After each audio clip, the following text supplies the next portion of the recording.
Hello, farmers, and welcome to another episode of the harvest season. My name is Al, And I'm James. and we're here today to talk about cottagecore games. A woo!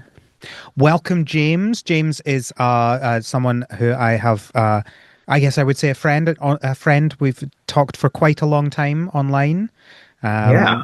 and James is very much a Pokopia person, so I thought I would get James on to talk to get an idea of different people because not many of the general hosts are playing Pokopia just now. I think it's just me and Kevin and Aislinn, but Aislinn is obviously very busy. Aislinn has a very busy life, so getting James on to talk about Pokopia.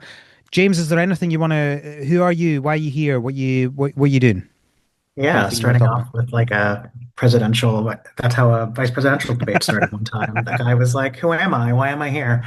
Um, I'm James. Al, we've known each other now for 10 years. We met at a Oh, previous, yeah, has it been because that I long? joined the old community in like June or July of 2016, I think. I think like the reveal of Sun and Moon got me like Hmm, into it. And then yeah, just kind of lingered ever since. So we've known each other for about a decade now.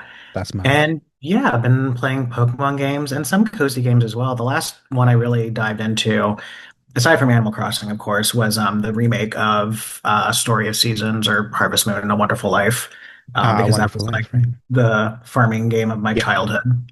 fair enough. Fair enough. Yeah, I never got into it when it was first out, and so never was particularly interested in the remake. But Yeah. Kevin and Micah were played it enough for an episode. That's the important thing.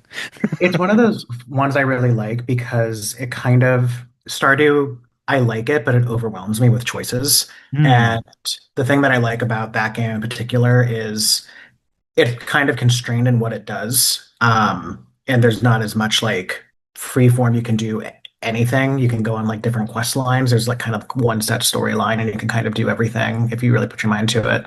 Yeah. So honestly, I kind of like that about Pokopia as well, where it is very open-ended, but it also is very like set in what you do and it has a nice little gameplay loop.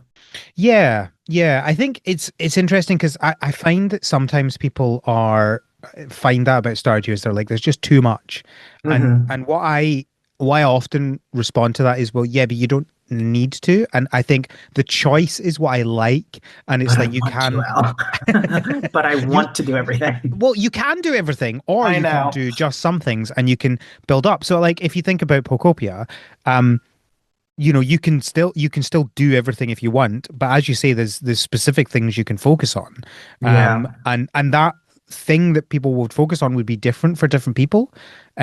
So the obvious one is obviously going through the story, but not Hmm. everyone will do that. There are people who will, for some reason, go and just like design the most insane buildings they can right at the beginning because that's what they care about, not realizing that it gets easier as you go on. But that's a whole other whole other issue. I did see Um, someone built a maximum security prison for Mr. Mime on Twitter. And, yeah, yeah. people are very creative.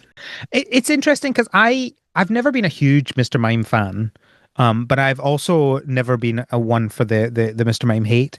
And I feel like people hating him so visibly, so publicly makes me want to Oh, like yeah. him more. Want to stick up for him? You know? Yeah. I mean, I haven't played, I want to use him on like a team in Fire Red Leaf Green, but the issue with that is like you can only get the in-game treated one. And I'm Mm, like, I would like my own Mr. Mime instead of what was his name in the English version was like Mimea or something like that. I can't remember.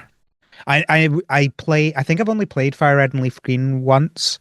I played the originals obviously billions of times, but Oh, yeah. the remakes came out during my break period from Ah, Pokemon.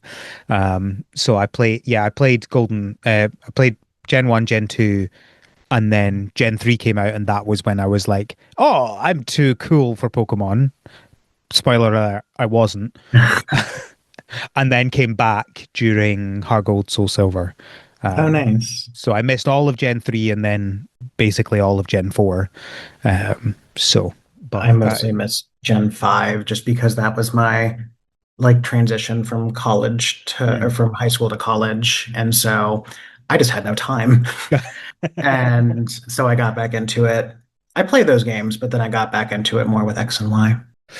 Yeah, that But probably says a lot more about our the different studies that we did and how not difficult mine was because that was when I found more time to do these things. I will say that mine was not difficult, but I did it extremely quickly. So Mm. I went through my Ah, 4 years of college in 2.5 years. oh wow. Um, and I was also doing like 3 internships and like 8 classes at once just to get out fast.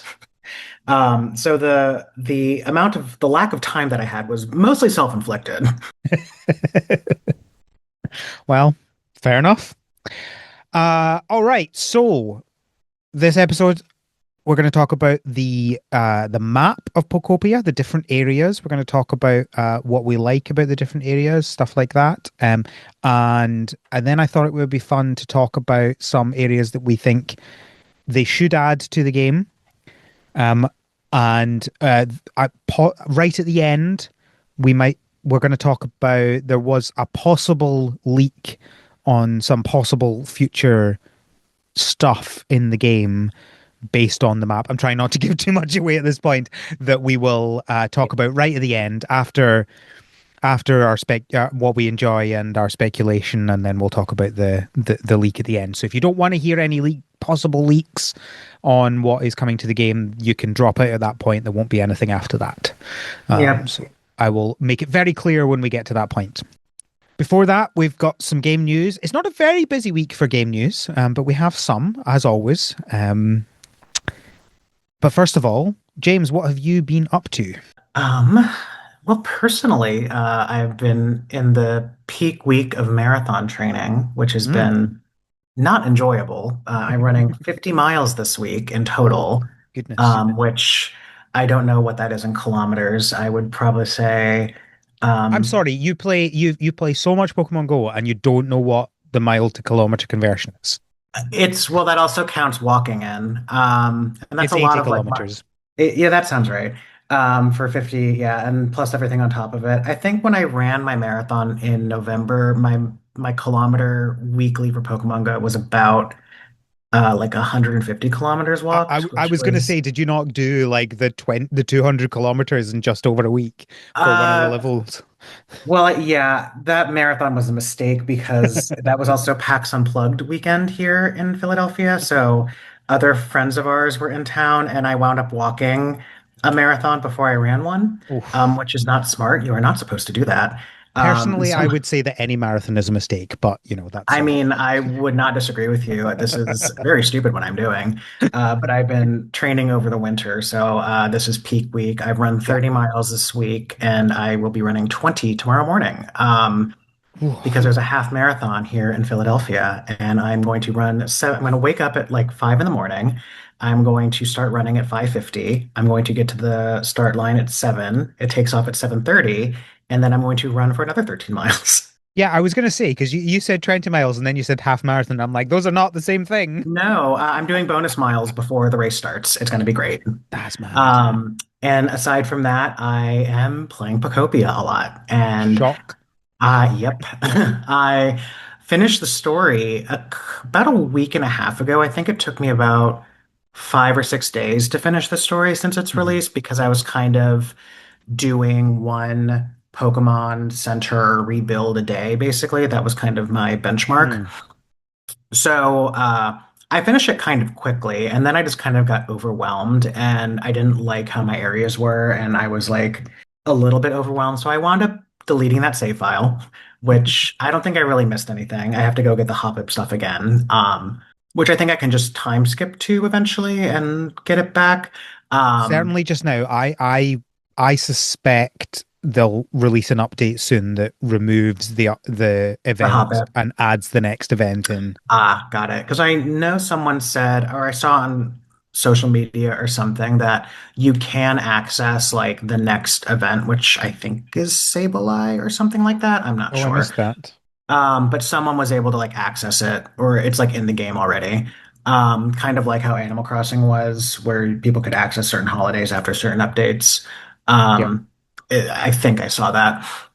So I need to go time travel to hop up real quick and grab a couple of the dandelion seeds so I can get that family again, or I'll just do the star piece recruitment. But so I'm back in the first area.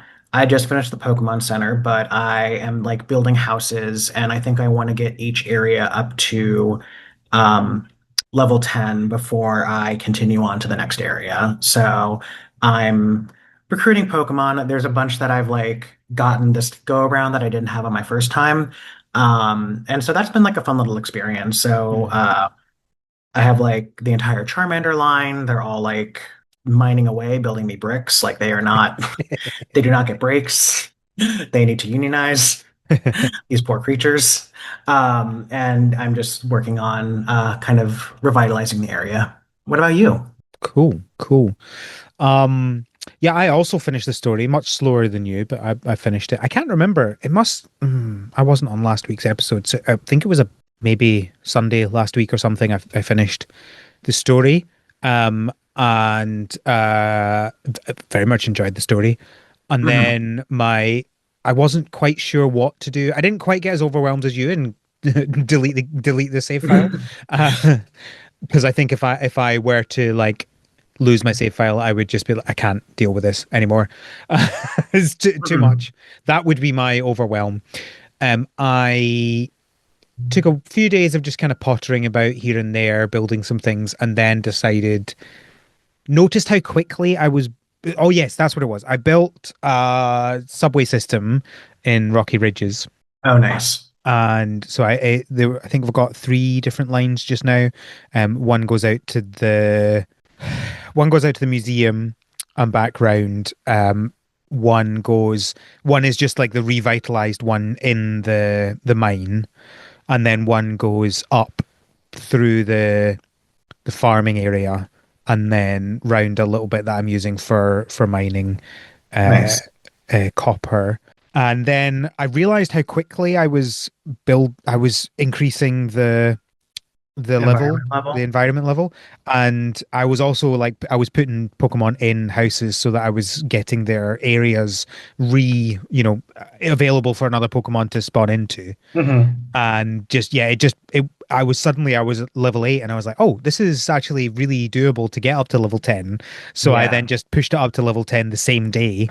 And then I was like, okay, I feel like this is my next goal. So I went to Withered Wasteland and got that up to level 10 the next day. And then the next day went to Bleak Beach, got that up to level 10. And then that yesterday I ended up getting distracted by digging out the museum more. So I didn't get Sparkling Skylands up to 10, but that'll be my next one. Probably Monday or Tuesday. I'll do that. But yeah, so I'm building them up to level 10. And then I think my next goal after that will be Dex completion for Pokemon. Because I think just kind of doing things here and there, I've gotten close to half. So Yeah. there's a bunch of them that will be awkward to get, but it doesn't feel like it's going to take me, an insane amount of time to get the decks complete.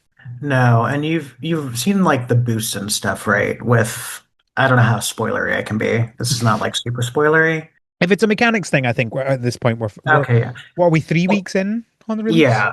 And this is like in the second area, I think. I don't know if Bleak Beach is a second area or the third area. I guess So it's up to you, yeah, really. so it is an optional one, but I think of Bleak Beach as being the second one because it Yeah. feels like it's like if you once you've got them all on, you've got your homes and you go to transfer, it's not the second one in the list. So I think Yeah. it's kind of like generally the second one, even though you can go So, to either one. yeah. So once you free Moslax, I think you build him an environment and you can start befriending him. And if you give him certain foods, Yeah, he will boost things up for you. So you can get like an encounter boost basically yeah, for Pokemon appearing in habitats. So yeah, yeah, I think with that and like a list of something of all the habitats you can build, like it would probably take not that long to finish like yeah. grinding out this dex, which is a very manageable one, although bigger than I expected it to be, I think. Yeah, I think I was pretty aware that it was 300 before release because there was a like in the treehouse, I think they showed one of Hmm. the evolutions as like 280 something or something Yeah. like that. And so I was like, oh well, it's obviously going to be about 300 or at least Yeah. 300. I wouldn't imagine it'd be much more than that. But yeah, that was kind of clear based on that. But yeah, a good size certainly. So yeah, we'll see how that goes. Who knows how I'll be in a week, but that is What's where been we your are. favorite area to complete? I think just in general, I've been enjoying Rocky Ridges Mhm. because of just the sheer amount of space that that one has. Um, because obviously it doesn't have any watery areas, so it's Yeah. all land. And yeah, sure, you can build out more land in Bleak Beach or in Sparkling Skylands if you wanted, but it also feels like you're then fundamentally changing the what it is, right? And Yeah. that's I think there are two kinds of Pokopia players, and there's the ones that want to rebuild what was Kanto, and then Yeah. there's ones that want to just build whatever. I think I saw someone building Hoenn in the Oh yeah. game, which just feels dreadful to do, right? Like, come Oh on, yeah. what are you doing? This is Kanto, this isn't Hoenn. Just wait for the Hoenn Pokopia game. Um, so I'm generally more on the want to restore what is there, but not so much. I, I'm not wanting to completely dig out Rocky Ridges and turn it back into Pewter City because I feel like there's an aspect of the world changes, and if we keep trying to change it back to what it was, then it will keep trying to change itself back again. Yeah. Like it's the sort of thing humans do a lot. And right, yes, I know it doesn't need to be this deep. It's a game, but it's also a game about climate change, right? And that was the other where I look at like what is it, the Skylands basically, and Mhm. I'm like, how would I even make this back in the Mhm. Saffron City? Yeah, Like there is that one bridge that kind of connects to the underside of like the Silphco Tower, but the rest of it is just so yeah, broken. And I'm just like, how would I go about putting this thing back together? And like yeah, I think it's impossible. yeah, yeah. No, that would be a lot. uh, yeah. Okay, cool. So before we keep going down the Pokopia thing, let's talk about some news. First up, we have Grave Seasons. I've announced their release date is the 14th of August. So for those not having all these games in your head all the time, Grave Seasons is it's Stardew, but one of the people in the village is a murderer game. Yep. Wonderful. I I can't tell whether this will actually be fun or whether it will just be weird. And I think it could be really good and add a different dimension to these kinds of games, but also it could be like, I don't want to a mystery game in my farming game. Maybe. I'm unsure. I'm happy for the people whose like brain, like the itch, the scratches for them, because I'm sure there is a group of people who want like a murder mystery slash like cottage horror game. I don't Yeah. know how prevalent of a community that is, but I think hopefully this, works for them. I guess like that's kind of the thing about super successful games like Stardew is they have so many of these copycats, and I'm wondering like as the host of this podcast who's done this for years now, like about what's the hit rate on these like kind of copycat games and like being really good. Oh yeah, most of them are terrible. Yeah. So So there's two kinds of Stardew clones. There's the Stardew mm, clones where they are just trying to be Stardew, but maybe try and do it in a way that they prefer how it would work, which is why yeah, Stardew exists. Stardew exists because Harvest Moon were not making games that Eric wanted to play, and therefore he made the one that he wanted to make. yeah, And that's fine. But the problem with that is that has been done many, many a time, and so that's not interesting. And the other one is it's Stardew, but right? So like you have the it's Stardew, but you're in space. You have it's Stardew, but it's in the past. And this one is it's Stardew, but one of the players is a murderer. And it's certainly an interesting hook. I just don't know how it's going to work, how it's going to feel actually playing it. Right? Because yeah, it's the same thing with like film and TV. There's quite often things which is like that's an interesting idea, but how do Hmm. you turn that into something that's actually enjoyable to watch? Yeah. Especially because like I'm guessing it's a game of small scope, so it's probably going to be the same storyline for everyone. So it even kind of lacks replayability in a way. Yeah, I don't know about that. That's a good question because I had been assuming that it was randomly generated, but it does talk about it being a narrative based game as well. And so that would imply that it's the same because you're not going to make a whole story for every single individual in the game. That's a lot of work. Yeah. But it's also not. So it's Bloomhouse that are making this game. Like the movie studio? Yeah, Oh, they have a Bloomhouse Games division. cool. Let's see if they what have they done before? Nothing I've heard of. They did Megan too. And Megan. The Look, only Megan. movie I've Look, yeah, the only Megan. movie I've seen in 2 years. Megan was Delightful. fine. It was fun. Blumhouse have an interesting hit rate just in general, right? Like some stuff I really like, and then some stuff is not great. It looks like Blumhouse Games has been around since 2023, Oh, um, nice. and they've made like 5 games so Oh, far. wow. But I've not heard of any of the others before, and so I have no idea if they're any good. I do hope that Grave Seasons has a Megan cameo. I will not hold out hope. I highly doubt it. All right, so yes, that comes out on, I've lost my tab, the 14th of August on PC, Xbox, PlayStation, and Switch. Always good when you've got a simultaneous release like that. Yep. And it's day one for Xbox Game Pass players. Well, all 5 of them. Yes. Loftia have announced that their closed beta, I hope you heard the air quotes there, Mhm. um, is releasing on the 22nd of April.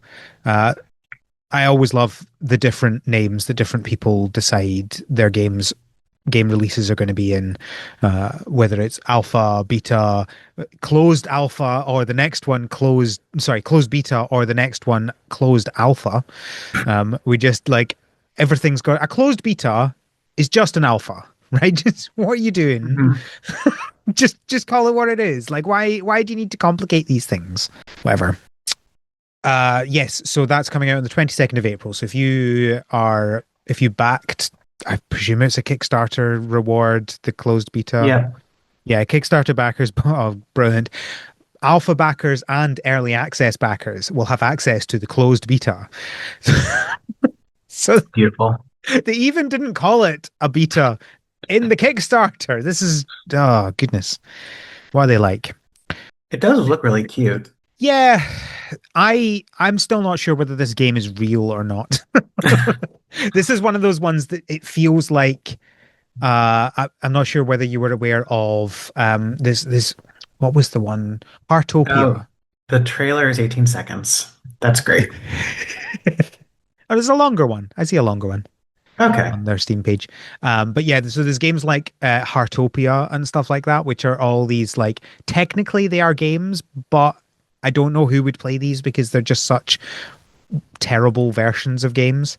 Yeah. Um, and this has always rung alarm bells for me, Loftopia. Not Loftopia, Loftia. See, that's the thing. It's another game that ends in IA.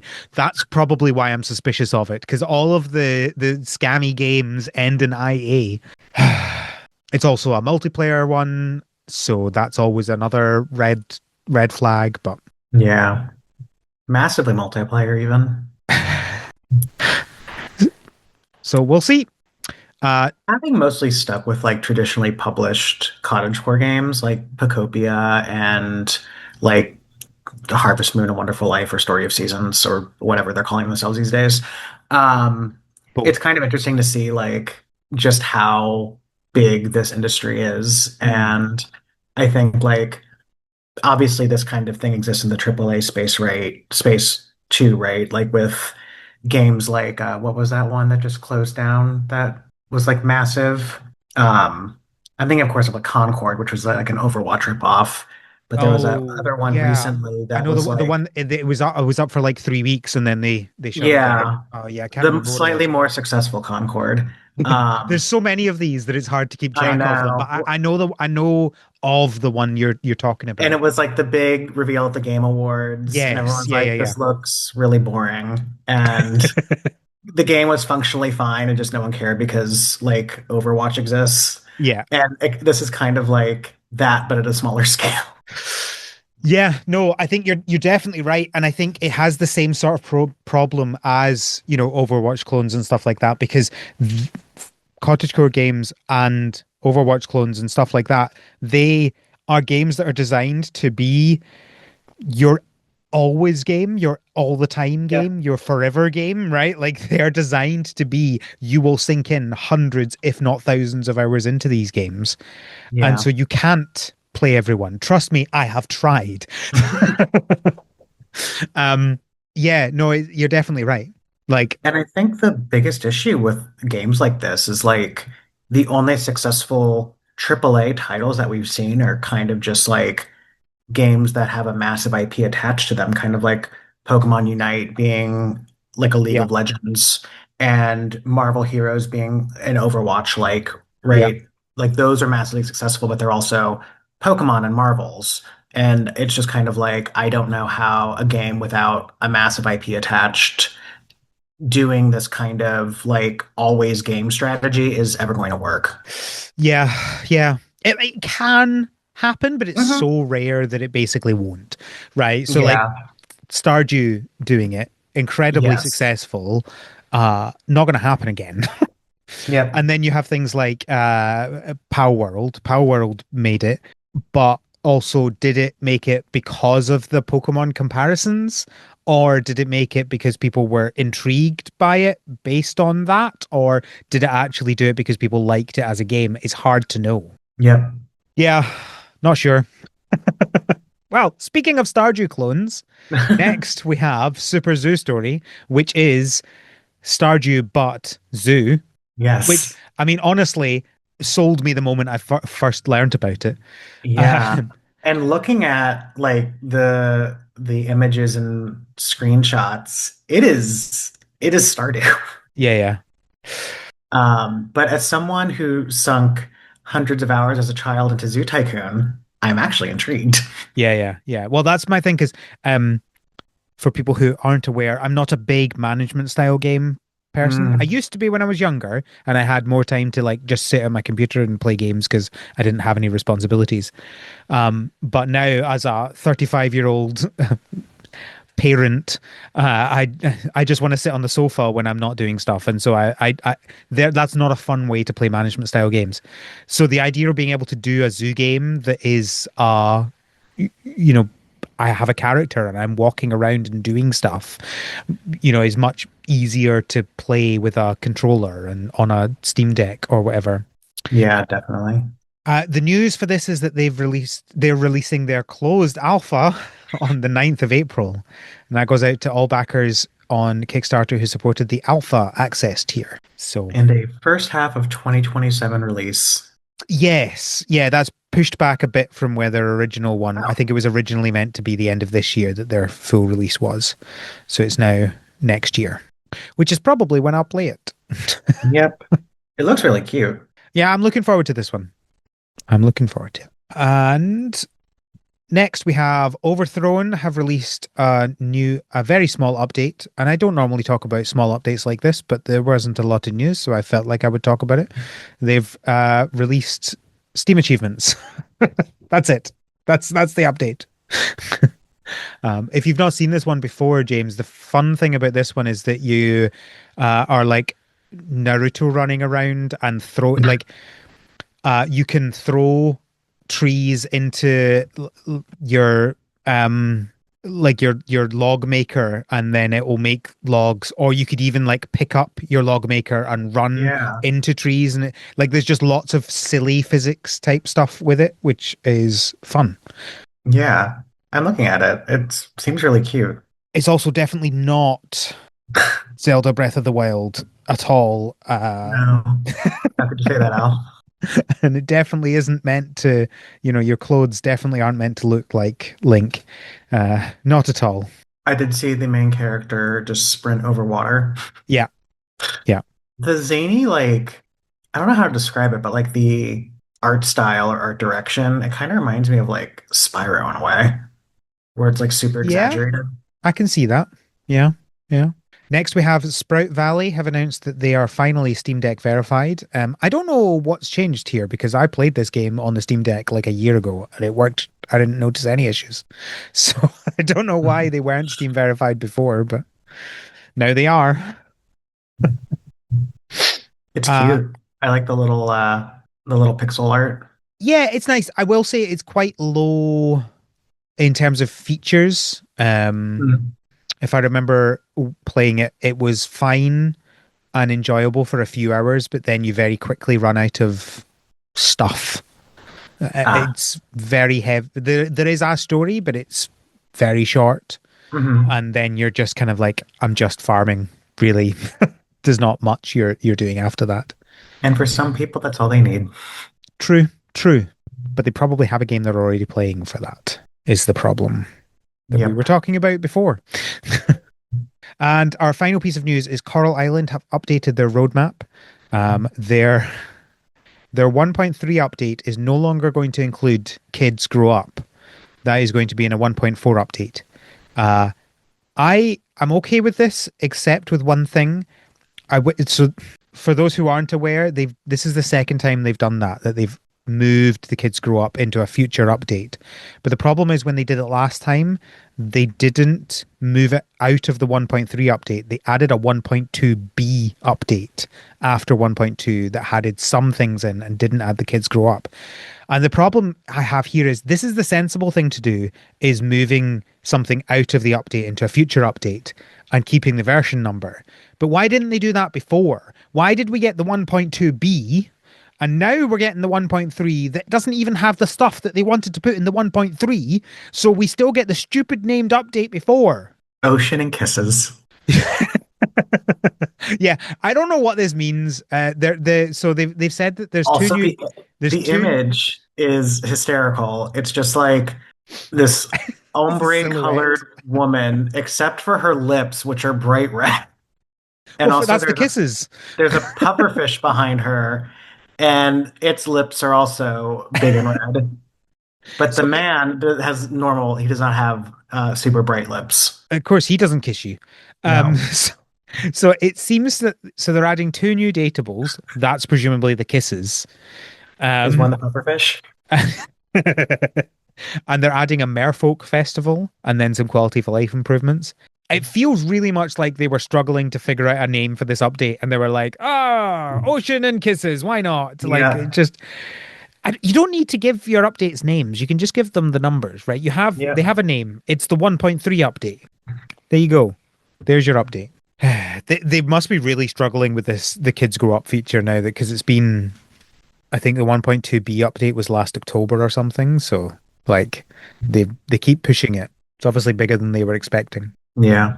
I mean, I guess if you age up these characters, you have to rewrite dialogue for them, Yeah. like do a bunch of stuff. I'm sure the kids, I mean, I can see like a young girl here in this like little update photo thing, but I'm sure there's like a young boy version, other options as well. And I'm sure like, because I remember in, I know I keep going back to this game, but like A Wonderful Life, you could like give your kids like little career or hobbies and stuff, and that would like impact their dialogue as well. So Yeah. I could see how this could easily spiral into something much bigger than they anticipated, which is why you had the 1.2b and now 1.3 and now 1.4 Yep. timetables. Having a kid Also, is one of the few things I haven't done in this game, but I haven't played it for ages either. So do you have a goat? There's a goat in this picture too. uh I don't think I got a goat. I got most of the animals. I don't remember there being goats. Maybe that's new. Not You sure. get your children grow up and you also can get a goat. Why not? Yep. Everybody loves a goat, right? Um, and then they're teasing another update 1.5, and it's called the Pokio update. Um, if I remember correctly, Pokio is the city you move out of. Oh, So interesting. why are we going back there? Maybe it's going to be like a commerce area or something, kind of like Animal Crossing City Folk or something. So we're going back to our capitalist life that we ran away from. Yes, or at least just to visit and shop. Although important to remember that Stardew is still a capitalist game because you are making stuff and selling it to make money, and you Yep. own a farm. You own the capital, literally. You are the capitalist. All right, that's the news. Woo. Hey. All right, so we're going to talk about the Pokopia map specifically. Um, I have written in the first bullet point overall. I'm not really sure what my overall point is. We're going to talk about the map. There we go. Shall we talk about some areas in Yeah. Pokopia? So, first up, we have Withered Wasteland. That is no, let me just get my list up here. So, because I always find it hard to remember exactly which one is meant to be which. This one Uh, is fuchsia. there we go. Yes. As someone who started on Gen 1, I should be better with Gen 1 areas. Yeah. I kind of started with Gen 1. I watched the anime when I was a kid, but I didn't have my own Game Boy until Gen 2, so Silver was my first game, but I like experienced Gen 1 without ever playing it. Yeah, fair enough. So yeah, Withered Wastelands sure is Fuchsia City.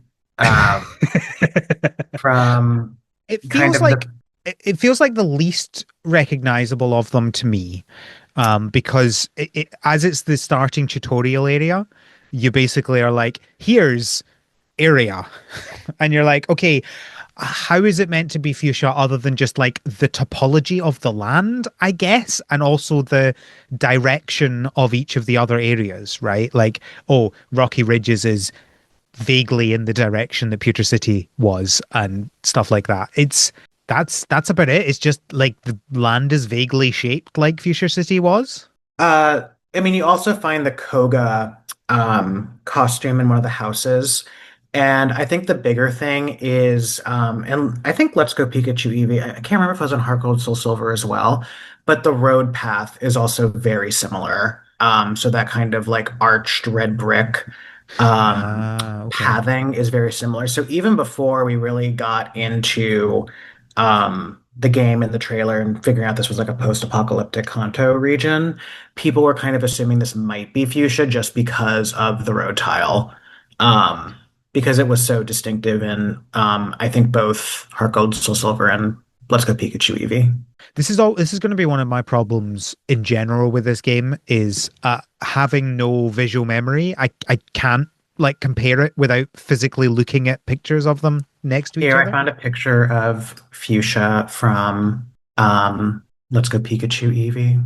I see what you mean. Yeah, okay, with the like the arched bricks. Yeah, Yeah, that the is arched quite red similar. bricks with the borders. Yeah. I'm even found a picture of the little character exploring like by the houses, and the houses actually kind of look a little bit similar to um sorry, similar to the houses that were like in ruins um around Sure. the wastelands. Sure. Okay. The I mean, they pink. do have Fine. the pink plaster. That's about the extent of it, right? It's Yeah, like there's pink. Okay, fine. yeah, I'm not trying to say it isn't, and I'm not trying to say it isn't. Like I get why people are like it's so obvious. It's just to me it was the least yeah. recognizable of them. Yeah, I mean, also it was completely like dried out when you first get to it, and I'm like currently waiting. I like watered so much of it by myself in my new playthrough, and now I'm like waiting for more rain to come so I can stop. um I is I the other thing I guess is that it's very clearly tutorial area, right? Where it Yeah, has a little bit of everything, so you can be taught about basically everything, right?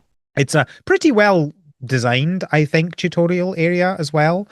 I don't know if you say to me choose a town in Kanto that would be a tutorial area for a game like this. I'm not sure I would have chosen Fuchsia, but it was designed pretty well because you've got the sea area, you've yeah, got a lot of different blocks and different types of um, uh, materials and stuff like that. And obviously, because of where it is in the world, it allows them to have the three connections to different places in which feels relatively sensible, right? Like yeah. because we're vaguely in the south, but also those three areas are in three different directions. You even have the road to Palette as well, so you Yeah. have access to all the other areas. And I mean, I guess it is kind of weird to start in Fuchsia, but I guess the other option, which I'm surprised they didn't go with, was just sticking us in Palatown again. So, I'm perfectly fine with them kind of mixing up Kanto for the first time in forever. Yeah, I guess the thing with putting us in Pallet Town is that you wouldn't be able to realistically have the connections to all the other areas from there, right? Oh yeah, And I think that's the advantage of here. yeah, You could have done the same for you could have Saffron. made Sparkling Skylands with, Yeah, Saffron or or if you'd done a Celadon or something, you could have done it there. that would have been a wild area to Um, start in. it would have been. I think it doesn't work because of how they decided they wanted Yeah, that area to look. You couldn't have done that. yeah, But if you'd wanted to design it differently, right, hmm then you could have done that. But obviously, it wouldn't have worked this way. So I think it makes sense. I do find it. I have a lore, a head canon. That's what people call it, about yeah, why Cycling Road takes you to Pallet Town. If you want to hear it. sure. Because I've heard people complaining. They're like, why is Cycling Road taking you to Pallet Town? That doesn't make any sense. I, my theory is because obviously this is a long time in the future from the games we've played. I can't remember if we've got an exact time, but like we're talking decades after. hmm Um, and so my theory is just that they just Cycling Road just gets extended to multiple places, Yeah, and one of those is Pallet Town. which And it could easily go to. absolutely, because you've got that there. So you just need to, when you go from Fuchsia, and instead of then turning up to go Hmm up the way, you just keep going straight. You could absolutely add an extension on there. And of course it's just now a straight line because the other area of the map is just lifted into the sky now. So there is no other part of Cycling Road. So it's the extension is now the only cycling road. So I like the idea of one of the things they start trying to do too late to save the planet is cycling more, so they extend cycling route to Pallet Town. Yeah, I can't figure out like time frame wise when this is set. And the Pokemon timeline is just something that to be quite frank, have never really been able to bring myself to care about that Yeah, much. yeah, yeah, yeah, But it's interesting seeing the lore bits in this game, especially around clearly what is like notes about Professor Tangrowth being like caught as a Tangela, and yeah. like it seems to be implied that that is Oak. And I'm just kind of like, okay, so how does this work time-wise? Because Oak was already old. Yes. Even with your, presumably at the end of the game, the final scene is like your trainer seeing the photo of you as the Ditto. Well, we're assuming that it's your trainer, right? There's no Yes. there's no confirmation of that. That's certainly what would be implied. Yeah. Yeah, I would say that's a pretty strong implication, though, especially with the Ditto plush in the window. So I'm kind of curious as to like how long the humans have actually been gone, or like how long the terrible weather has like lasted on the Yeah. planet. Because Yeah. that actually would be really sad if like they're not going to come back, but like your human came back and like they were like 12 or something when they left, and now they're like 82. Yeah. Yeah. I mean, it's probably deliberately left Yeah, vague because they don't want to deal with those questions, right? but they Um, bring them up in the first place. They like they do. raise these questions, and then they're like, well, we can't really answer these questions in a satisfying way that's not going to be like not make sense or just be really, really depressing. Yeah. Yeah, So that's we don't fair. want to deal with them, but we're certainly going to like raise the specter of it, which I guess is like a tradition of Pokemon at this point, with Well, like raising the questions amount and of, not answering them. yeah, like, Yeah. oh, like all the graves and like all the weird stuff that happens in these games, and you're just like, we're just never going to answer any of this. Yeah. Yeah, it's like how Gen 1 introduces the concept of Pokemon dying. Yep. And it's like, yeah, that is a thing. Okay, but like, Yep. what's the How? difference between fainting and dying? And it's like, Yep. no, no, no. We're not gonna And question that. I'm sure there's some like brand, like what they would call like a branding Bible or something, where it's like Pokemon can be dead, but they can never like die in the storyline, which Yes. is so like incongruous, but like that's clearly what. Yeah. And The also, the and rules are like a Pokemon cannot die on the yeah, screen or in the games, but they yeah, can be dead already. yes. But apparently Scarlet and Violet Pokemon can kill, so that's also good to know. But also are ghost Pokemon the ghosts of Pokemon who died? Yep. Or are they separate Pokemon? And Or are that they is people? never really answered, and it's kind of hinted at being the Yep. case that they are, in fact, the ghosts of dead Pokemon. Because, of course, they're introduced in Lavender Town, which is explicitly a grave town. You know, it's built around the graves of dead Pokemon. And what do you find? You find the ghost Pokemon. And Yep. so, yeah, they could just be that they're attracted to that area but I don't think that's how it was originally first thought. It might be how they want to think of it now, though. Yeah, it's clearly one of those things where like the breadcrumbs are there and they just clearly don't want to like deal with having to answer or figure it out in a way that's going to be satisfying and still be like PG.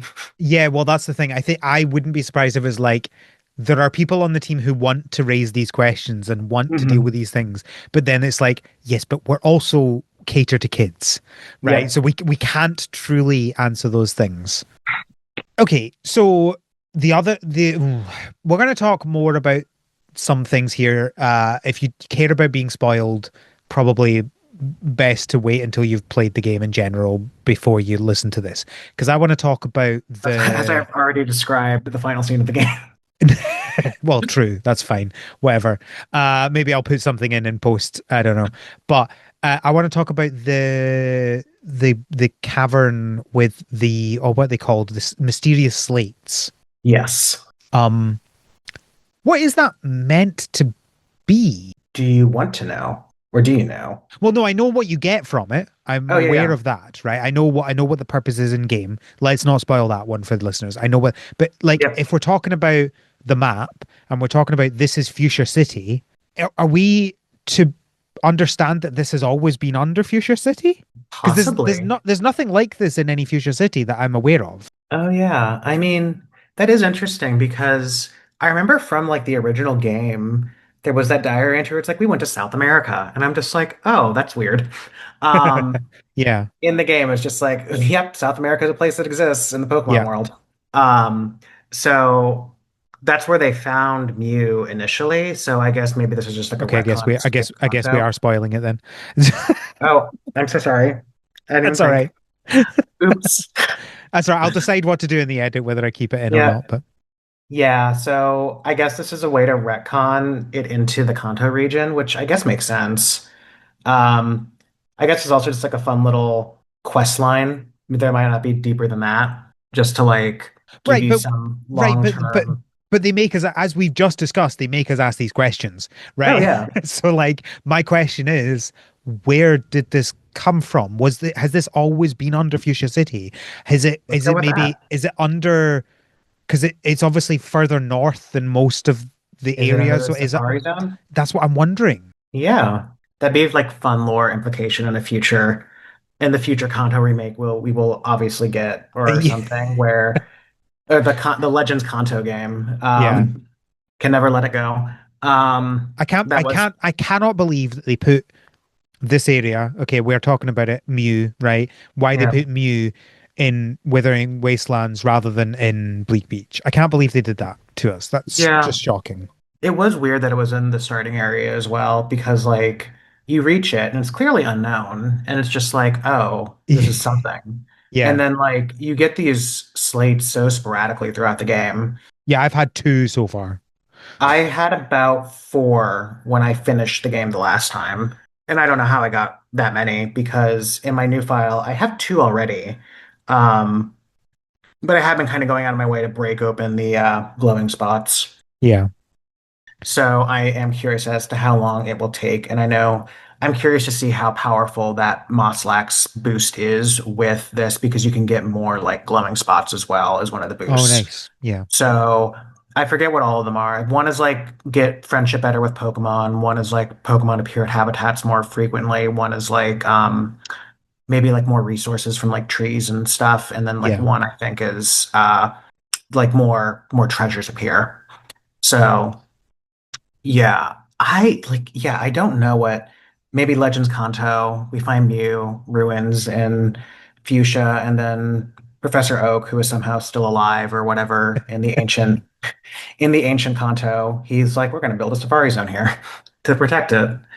And That low. that would certainly be a fun one to do it if it was like a past game where we encounter it and then we never see it in any other game again because Yeah. it, it's not It's it's buried just not under the Safari uncovered Zone. until yeah, that would be fun. I do remember as a child watching the Pokemon anime, and the Safari Zone episode was cut because there was a gun in it. And the Yes. next week, they just kept referencing Ash's like 30 Tauros, and I'm like, did I miss It something? it was bizarre. Yeah. Like I remember that as well. And it's like, why are there so many tourists? How did he get Yeah, these? I'm like, there was like just a stampede. Like, these are all Ashes. I'm like, when? Like, 8-year-old me was like, when did this happen? Because like any other like him getting one Pokemon and you just be Was like, an oh, I event. just must not remember that. But how do you Yeah. miss him catching so many Yeah. Tauros? Um, the only other so there's a couple of other things. One is I was actually watching. There's a an archaeologist I found on TikTok who's been talking about Pokopia, and she's been treating it the game like she would an actual like archaeological site. Oh, cool.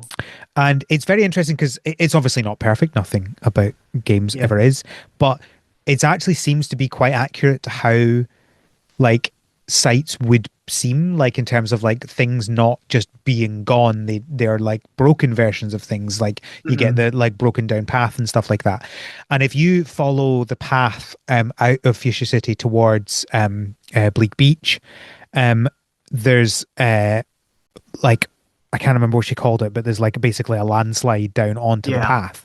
And if you break away, you then encounter more path. Yep. And you can keep breaking away the mountain and keep going down that path. I Um, was just doing that this morning. it's fun that they have that. Although I'm not sure where that path is actually meant to lead because I don't remember there being a path in Fuchsia City in that direction. Uh, but that's a minor thing. It could be some a path that was built after the Yeah. games, I guess. But I just thought it was interesting that they've done that.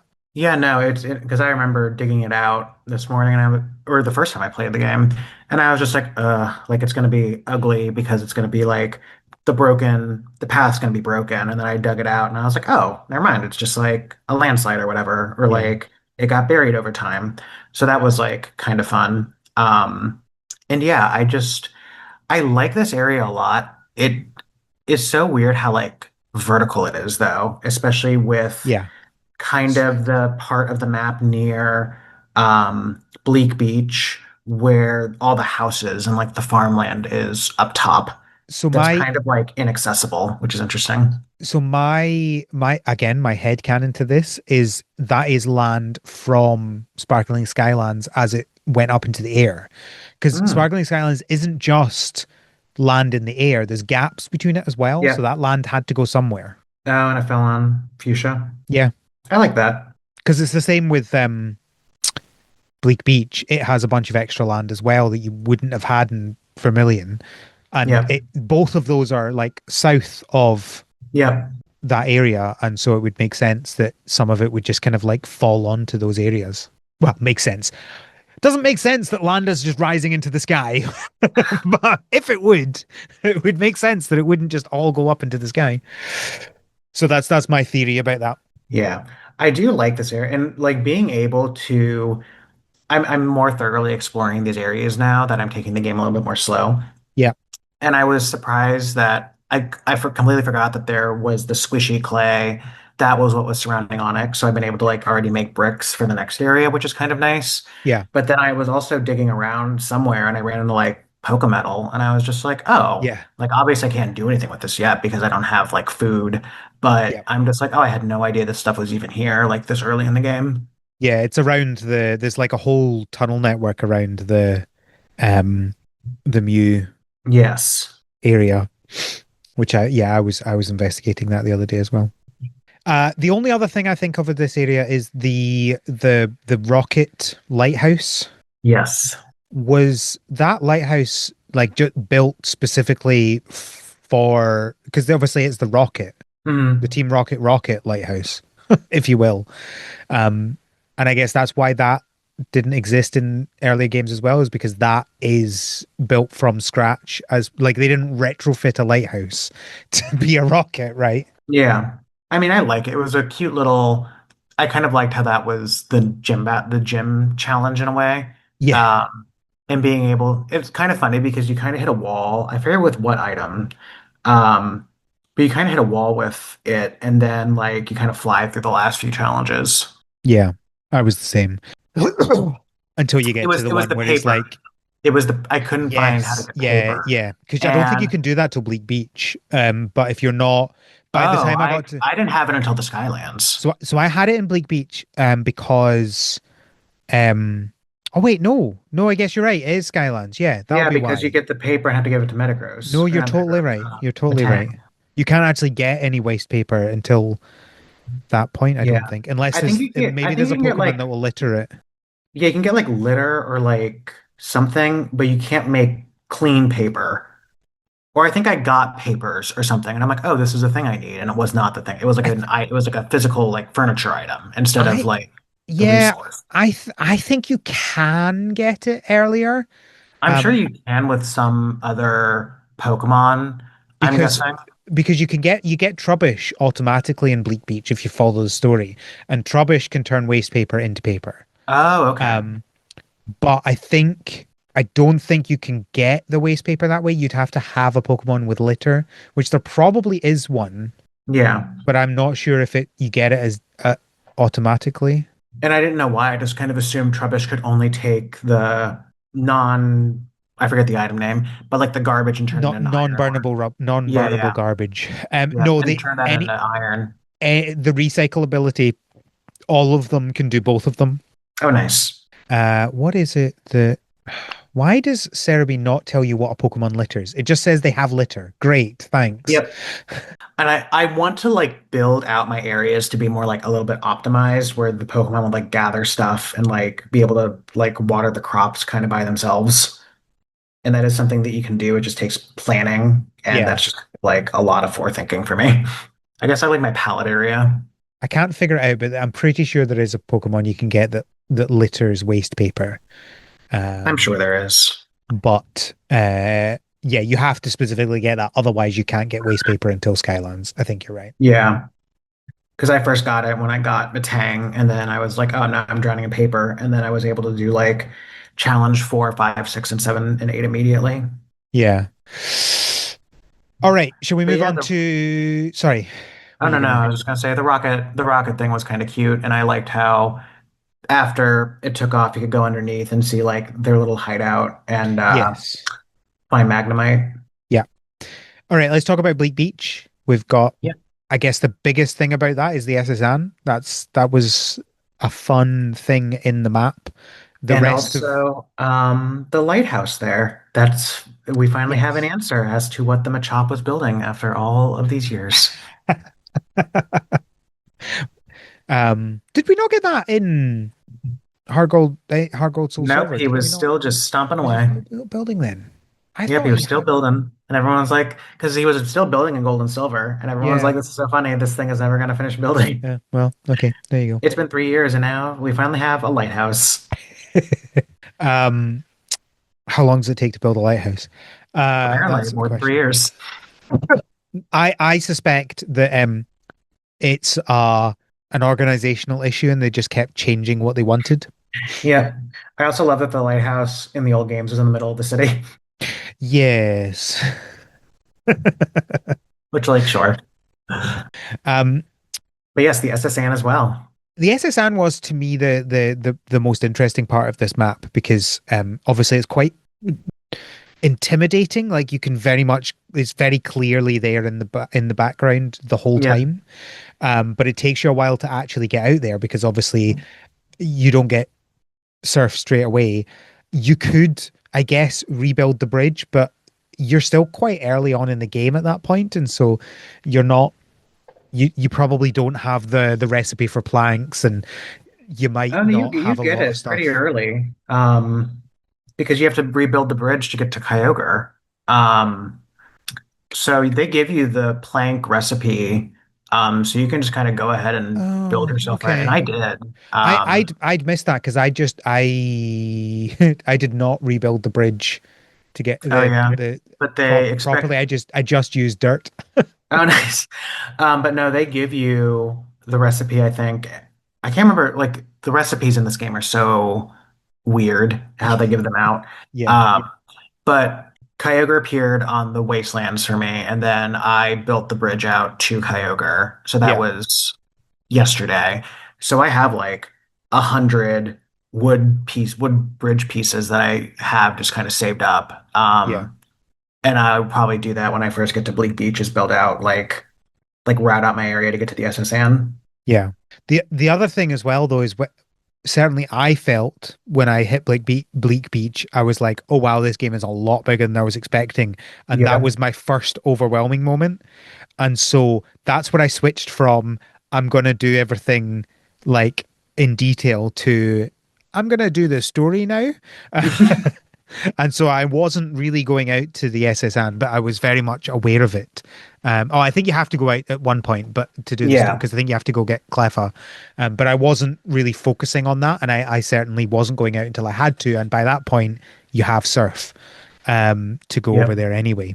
Yeah. I did see that someone has fully restored the SSN on social media. There was a I'm not video. surprised. I Not know. surprised Which at all. seems fun, but it's also so like empty inside, even though it Yeah. was like full. I was just like, this seems not worth it. I thought about what if I tear the entire thing down? Oh, Um, interesting. I also saw someone like broke the game by trying to remove the water from under the SSN. Oh, Or they like broke the ocean and the water was doing all kinds of weird stuff because they were like sucking up all the ocean water.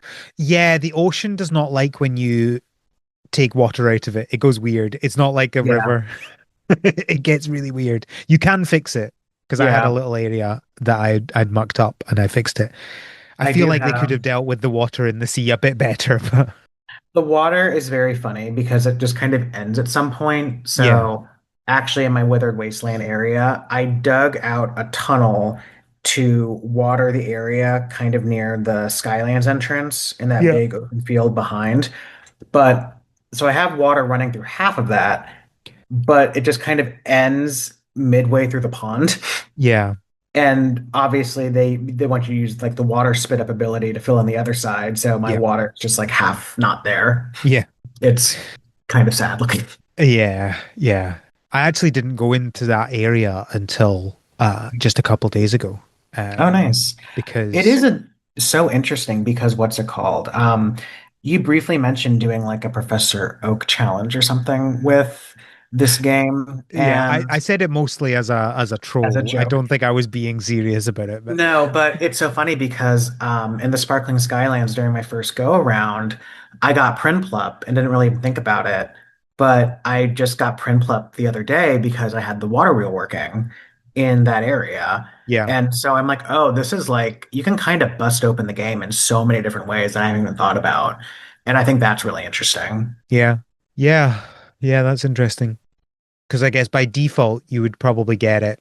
Um, I guess the earliest would probably be Bleak Beach if you're lucky, because it would appear in the water wheel. yeah, But I just never got it but until, you've also got to set that up. I think there's a task to do it in yeah. Rocky Ridges, Oh, yeah, there is for, which is where I got Primplup oh, nice. in that one. But yeah, I already have like Bastiodon and Shieldon. Like I have a bunch of stuff already, and I'm kind of having fun, like just exploring what I can actually get. It would end up being very, unless you move Pokemon between the areas, it would end Yeah. up being quite uh bottom heavy in terms of like all so many of your Pokemon being in that one area. Yeah, I plan on moving them around. Like I want to build some houses or like habitats, not habitats, I'm sorry, like houses or enclosures to house like entire families. But like it's super difficult already because they only spawn in 20 Pokemon on the map, right? Yeah. So they're like, you need a Pokemon with Fly. And I'm like, I know I have Hoot Hoot, but it's just not here. And it's in a habitat, so I think I'd have to use honey to like force Yeah. it to spawn. But I was just like, huh, I need a fly Pokemon to build this like Leaf Den or something, or Leaf Yeah. Hut or Cottage or whatever. And it's just I can't. The game was fully like, you do not have a Pokemon with Fly. And I was like, this is so. I'm like, huh? I know I have like Pidgey and Hoot Hoot, but they're just not here. That's funny. I'd love to know the logic it chooses for which Pokemon it wants. It Yeah, keeps I selecting and I which wonder how Pokemon it it makes those disappears. decisions. Like, um, when you're trying to do tasks like that, because Yeah. I had like six Pokemon out of the seven that I needed to build the structure, and it was just like there's no fly Pokemon. And then I like did something where I like went into the Pokemon Center or something, and I figured when I came back out, it would have like generated the Hoot Hoot or the Pidgey, and it just didn't. Yeah, I ended up losing my Shellos at one point because I accidentally broke their habitat Oh and no. they were despawned at that point. And even like Pokemon with fly or teleport wouldn't respawn it. So Oh, interesting. I ended up just waiting, and then the next day they respawned. And actually, I had rebuilt their habitat, and when they respawned, they moved back into their habitat that I Oh, had previously interesting. destroyed, which was interesting. But yeah, they came back the next day. But I was like, oh no, because it was the only Pokemon I hadn't moved from a habitat into a house. Because my Gumi and War Turtle are very angrily walking around because they don't have a house right now. And I'm just like, I'm dealing with this later. Like, I need to build so much crap. But that's good to know. But yeah, back to the Bleak Beach. Yeah, Vermilion. I really enjoy the area. I think it's like I think like this is a really fun area that I'm gonna have a good time rebuilding, like making like a beach town. I've seen so many images of like row homes people are building and like kind of creating like a almost like a Mykonos looking area. So I think that'd be fun to experiment with. Yeah. And I think it's just a pretty strongly like I don't know, the area is just kind of like themed and structured already really well.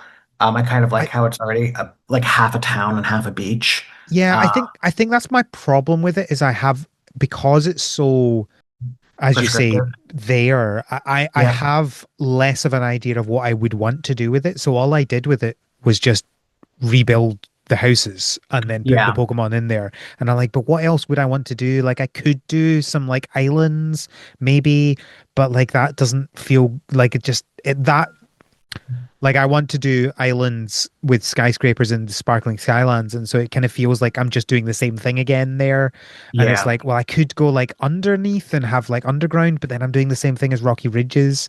So I'm just not sure what I would want to do. I guess maybe the most interesting thing could do is just house everyone in the SSN. But again, you're not doing anything new there. You're just Filling recreating it what's out. there. Yeah. And I guess my biggest question for you is like, what are you going to do about, because you said you wanted to complete the decks, Yeah. the three massive temples, which are physically enormous. Like, I'm looking at these things and I'm like, where the hell would I even put these? Um, Oh, come on, there's an easy answer. in palette? In Pallet Town, yeah. I don't know if I want to put them there though. Well, the I other kind of option want to, is I feel there like I is kind of want to put them thematically where they'd make a little bit of sense. that And then at the that same time, that's a I mean, possibility. But the other thing I could think is there is so much land in Rocky Ridges that is just unused. yeah, so you could just stick them on top of of the mountain, Yeah. basically. Yeah. Hollow out a bunch because there's a whole bunch of stuff you can get rid of and Oh then yeah, just yeah. put them over there. Like if you go from the Pokemon Center up to the area where you find the farming stuff and then you Yeah. go up that cliff, Yeah. all of that area to the end and then right to the end as well is just mine. There's Yeah. nothing else there. So you can mine like 10 layers down before you start even getting close to hitting anything. And Yeah. then you've got the entire width of the map that you can use. I guess it would be thematic to stick Moltres into a cave Yeah.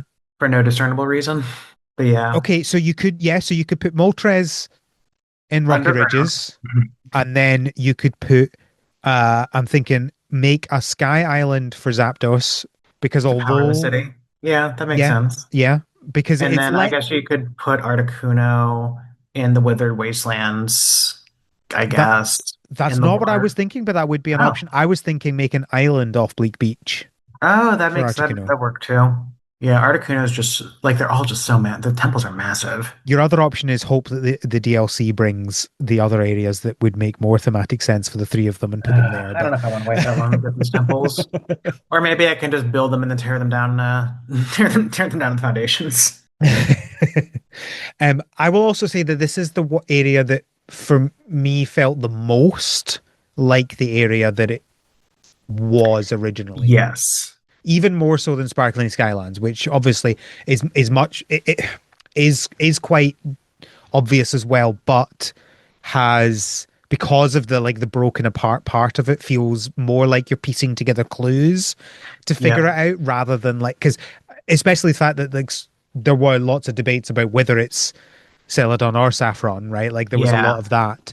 And Whereas this I was like think, very clearly this is Vermilion. It's so clear. It is what it yeah, is. There's the SS Anne for crying out loud. because even when I Right. saw Silphco, I was like, oh, that might be the department store. Yeah, well that was yeah, exactly. Because I hadn't gotten into it yet. When I got into it, I'm like, oh, this is Silphco. But like when I was just seeing it from afar, I'm like, that might be the department store. That'd be weird. I was Or, convinced it was the department store even after we rebuilt it as oh, Silphco. I was still convinced we were just rebuilding it differently. yeah. But when people explained to me that I was like, okay, yeah, I guess that makes more sense. Yeah. But yeah, when I got to Bleak Beach, I'm like, oh, yep, this is Vermilion from the tiling to the SSN to just like the way that the city looks. I'm honestly surprised they didn't do some kind of reference to like Surge's Gem with like a broken building with like a bunch of trash cans. I mean, is that not what the area with the what's it Furnace. called? The furnace. Yeah, is that not meant to I be think that's the supposed gym? to be the gem, but it's clearly just kind of not at this point. Yeah, it's Um, I mean it's broken down so much that yeah, it's yeah. not clear it's anything, but I think that's yeah. Yeah, I guess that would be the gem. I'm just surprised there weren't more trash cans just because that was so, I would love the especially idea of because I like remember in it was such a terrible situation that it's all the building is gone, but there's still the trash cans. They're still there. yes. Well, remember when it was like in Sun and Moon, I think, where they're just like, we have Lieutenant Surge's gym in here for no reason. And I was just like, I guess, sure. Why not? So Why clearly not? Game Freak is enamored with this stupid thing. I hated that so much. Oh, yeah, it's an awful gym. But ever since Sun and Moon, I'm like, well, they clearly love it. So Yeah, I just well. assume it's going to be here. Anything else to talk about with Bleak Beach? Honestly, not too much. I did enjoy the little resort island kind of off to the side of the big lighthouse that was just kind of there for no Yeah, discernible reason. And I was like, oh, this yeah. is cute.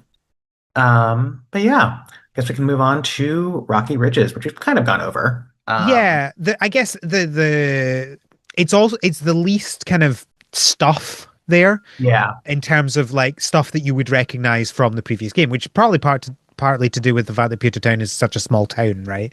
Uh, until but well, okay, yeah, like we'll get there. yeah, But yeah, like in terms of the things that you would recognize is basically just the museum, yep, right? Like there's nothing else there that is something you would recognize from the existing game. And obviously there is a lot to the map as a whole, but yeah, it's mostly things that exist because of the clear eruption, right? yep. And it is one of Um, those. I guess it's a Mount Moon, Pewter City kind of thing. yes. And Mount Moon is now active, which is cool. Um, but yeah, it's a Well, massive map. cool in concept. Not so cool if you were living there before. Well, no, but they're all gone. But yeah, it's an absolutely massive map. I think I was like you because I think I went to Rocky Ridges first, and I was just so surprised about how big it was. And I was like, Yeah. oh, I kind of assumed Withered Wastelands would kind of be like one of the bigger areas. And then when I saw that they were all kind of the same size, I was like, oh, this game is bigger than I thought it was going to be. Yeah. It's funny though because like Rocky Ridges felt really small to me first because you just Yep. walk in and it's just this little kind of tunnel essentially to the main area and then you've got this really small area but then you hop into the mine and you're like oh no okay right and then I think if I you started following the mine tracks, and I was yeah just like, yeah oh, this exactly is. and then And you I find the found the museum, museum and I and you're was like, like oh, this is oh a it's lot. massive. It took Yep. me ages to realize the museum isn't actually underground. Yep. You can see the sky from the museum. Oh yeah, yeah. I think when I uh, approached it first, I found the like outside exit to get to the museum and not like the tunnel underneath. Yeah. Okay. And then I also I mined all the way around the outside of the map, and it just kept going, and I was like, this thing Yeah. is huge. It's just interesting because most of it is just nothing, Yep. um, which I guess makes sense because Future City is mostly nothing, Yep. um, because it's an early game thing. But I love the museum. The museum's great though. It really is. It's so much more detailed than I would have thought. And the fact that Gimmighoul was there of all things, I was like, Yeah. oh. And I first saw Gimmighoul, I was like, oh no. It's I it's was it's like, you can always tell whether someone's playing Pokemon games now or not because I heard someone say like this little dude who's looking for museum stuff, and I'm like, what do you mean this little dude? He's Gimmighoul. What are you talking yeah. about? How did you And I not know just saw it and I'm Gimmighoul? just like, there better not be coins in this game. Like I will have a mental breakdown if I have to find 999 coins on top of everything else there is to do. I'm enjoying rebuilding the skeletons as well, which is fun. Oh, there's a Yes, little bit weird that you rebuild a skeleton and the Pokemon's like, yeah, I want to live here I next to my know. corpse. Next to my skin. I have skin now. I do want to build a house and just stick all four of them in it with the four Sinnoh fossils with their Mm. skeletal remains and like a bed and a table and be like, here you go. Well, they are decorations, so Yep. um But no, I like that area a lot. It really finding out the cooking system in the game was also very interesting as well, and finding yes. uh the chef, For for Charlotte.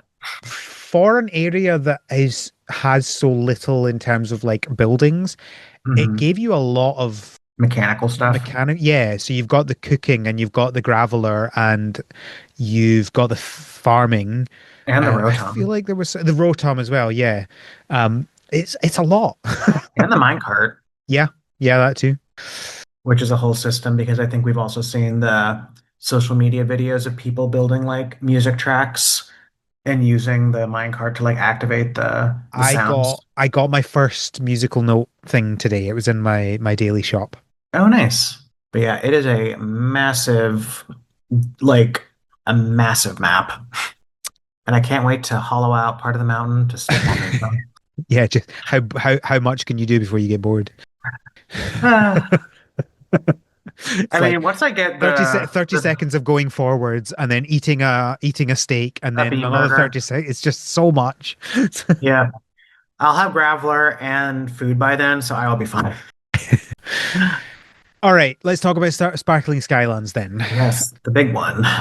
I think um it's the most interesting to me because of the different uh the islands being so visible, like you can Mhm. see a lot of the secrets, whereas with the other areas you got to dig down to find the secrets, you got to explore, whereas here it's like Mhm. the secrets are almost like in your face. um it's stuff like you see very quickly when you're moving from one island to another. You can see like the holes in the central island and the track going through it, and you're like, Yep. okay, I see there's a lot here. um I like that. And No, all of there's so many buildings with so many secrets in them as well that you can just like walk around and see what they are. yeah. And even when I was playing this, like that entire south area with the gate back to the wastelands, Hmm. with all of those buildings, I barely explored any of them. And I could see that in my Pokedex or whatever, like all of the lore stuff I was missing was like kind of buried around in the Skylands. And I knew it was kind of going to be in that area where all the buildings were, where Yeah. you found, I think Gardevoir. Yes. Yeah. Yeah, you do. But no, I really like this area. It's really pretty. It's kind of constricting just how small it is, and you have to like kind of get the ability to kind of travel between them easily through Dragonite. So it was like difficult to manage like the Pokemon in the space with all the habitats I needed when I first initially did it. And I can't wait to get back here again just because I don't know. I plan on kind of like taking some Pokemon from like place to place with me and just sticking them in like little grass patches. Yeah, yeah, this is the one. This is the one of the main areas that I've not got to level 10 yet, and I'm still not quite sure exactly what I want to do, but I think I want to like rebuild some skyscrapers and house them in there. Oh, nice. Um, but There's like one of the Sky Islands that I've basically not done anything on. Yeah, is that the The one with top left Gyarados? Is one. that the Yeah, I think Gyarados one? so. Yeah. I think so. I've not even been there, so I couldn't tell you. Oh, that's how you get waterfall to go up waterfalls with ladders. Oh, Yep. I keep seeing videos of people doing that, and I'm like, I can't figure out how to make it work. So it's another Yeah. ability that I've just not got. Right. Yep. Well, Gyarados I teaches know you how what to I'm use doing waterfall. tomorrow then. Yeah. Gonna learn how to go up waterfalls. I can't remember what it's a small little quest you need to do, but it was pretty manageable. I guess the most annoying thing about the Skylands was trying to take Pokemon from island to island. Like I Yes. remember I was trying to rebuild Silphco, and I'm like, okay, I have Gyarados, and I needed it for the fly ability, maybe. I can't remember what I needed it Uh-huh. for. Or I just needed like basically a body to help build the tower. And Yeah. I'm like, well, I know Gyarados is there. So I went to grab it and it like would not travel with me because it couldn't fly, which is funny. Yeah. You have The to Gyarados rebuild wouldn't like fly from the island. The Gyarados wouldn't like fly from island to island, yeah. uh, which is funny since it's in Pokemon Legends Arceus Yeah. flying in a circle. And I'm like, it flies, it's fine. It's just like Gyarados can't follow you. And I was like, oh, but it fast travel kind of breaks that. So I just travel back to my house and the Gyarados was with me. Ah, And then I right. just stuck it in four Fair patches of enough. grass. And I'm like, this is your home now. Yeah, You live next to the pond. I've also been considering moving the Pokemon Center to the middle island. I feel like that Yeah. because if people don't know, you can get like a you can move buildings, and that includes the Pokemon Center. You can move that, which is nice. And I've not moved any of them yet. But Animal Crossing could never. but but that one in particular, I am considering moving. I feel like it might be fun to have that up Yeah, there. it's in a particularly like weird spot. Yes, well, the advantage of the middle island is that then if that's your central area, if you have your home there, and Hmm. obviously you got to have your home next to the Pokemon centers, so you got to build that there as well. Then you can glide to any of the other islands, Yeah. because I think it's the highest up one. Yep. Not that it matters now because I have the Magnemite ability, but still, still. I love that little busted ability Well, when I there's a was reason doing it's some. post game. I know. I saw people making insane stuff and I saw the Magnemite ability and I'm like, I'm going to wait Yeah, until I get this Magnemite thing. And now I'm like, I'm going to do it slow and deliberate. yeah. So, I'm enjoying it for like replacing blocks. yes, It's very useful for that, which having to like break a Kevin did not block know was a and thing you then, could do until the other day when I told him. but having to break a block and then like suck up the block you just broke and then like put the new block down. Yeah. I'm just like, this is a lot. Well, also it means you can change what a Pokemon's house is made of without making them Yes. homeless. Yep.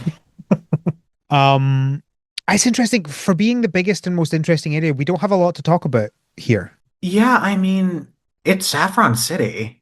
So it is the biggest and just kind of most interesting. It like it's very expansive. I guess the interesting thing is like the Pokemon buddies. Because I don't think I knew that Tinkaton had like a special form or whatever Uh-huh. going into it, and the fact that she's kind of just like this engineer who's building these towers of trash Yeah, that was fun. was fun. And I don't exactly know everything her ability does, the So engineer skill. basically, Um, it reduces the building time to an hour. oh. So By instead how of a much? day to build something, it down to an hour. Oh So wow. instead of it being ready the next day, it's ready in an hour. Oh, so that's why, because I thought that was really interesting how the Saffron Tower was like an hour for each Yeah, floor it's because you've got because of Tinkaton. Tinkaton. So if I Yeah. didn't have well, I think you had to have Tinkaton build You that have thing. to, yeah, it doesn't let Yeah. you do it without it. But yeah, But I figured, theoretically, if you were able to do that quest without Tinkaton, it would take you yeah, yeah. 4 days to do it. Yeah, which I actually kind of figured, or I thought it was going to take a day regardless, or even 2 days, because I thought we were rebuilding the entire thing at once. Yeah. Um, I kind of like disabused myself of that notion very quickly because it was so few resources at first. Yeah. And then I was like, oh, we only did the first floor. Cool. Yeah. 3 more to go. Um, I think if you pay attention to the dialogue, I think it does make it clear that you're just building the first level, but okay. who actually reads dialogue, right? And at that point, I'm like, yep, I'm building something new. Yeah, because this is the Um, last area. You're like, let's just get through this. I want to yep, finish the story now. yep. And then I guess the other interesting thing was finding the karate dojo kind of buried Yeah. in the middle of the mountain or one of the islands.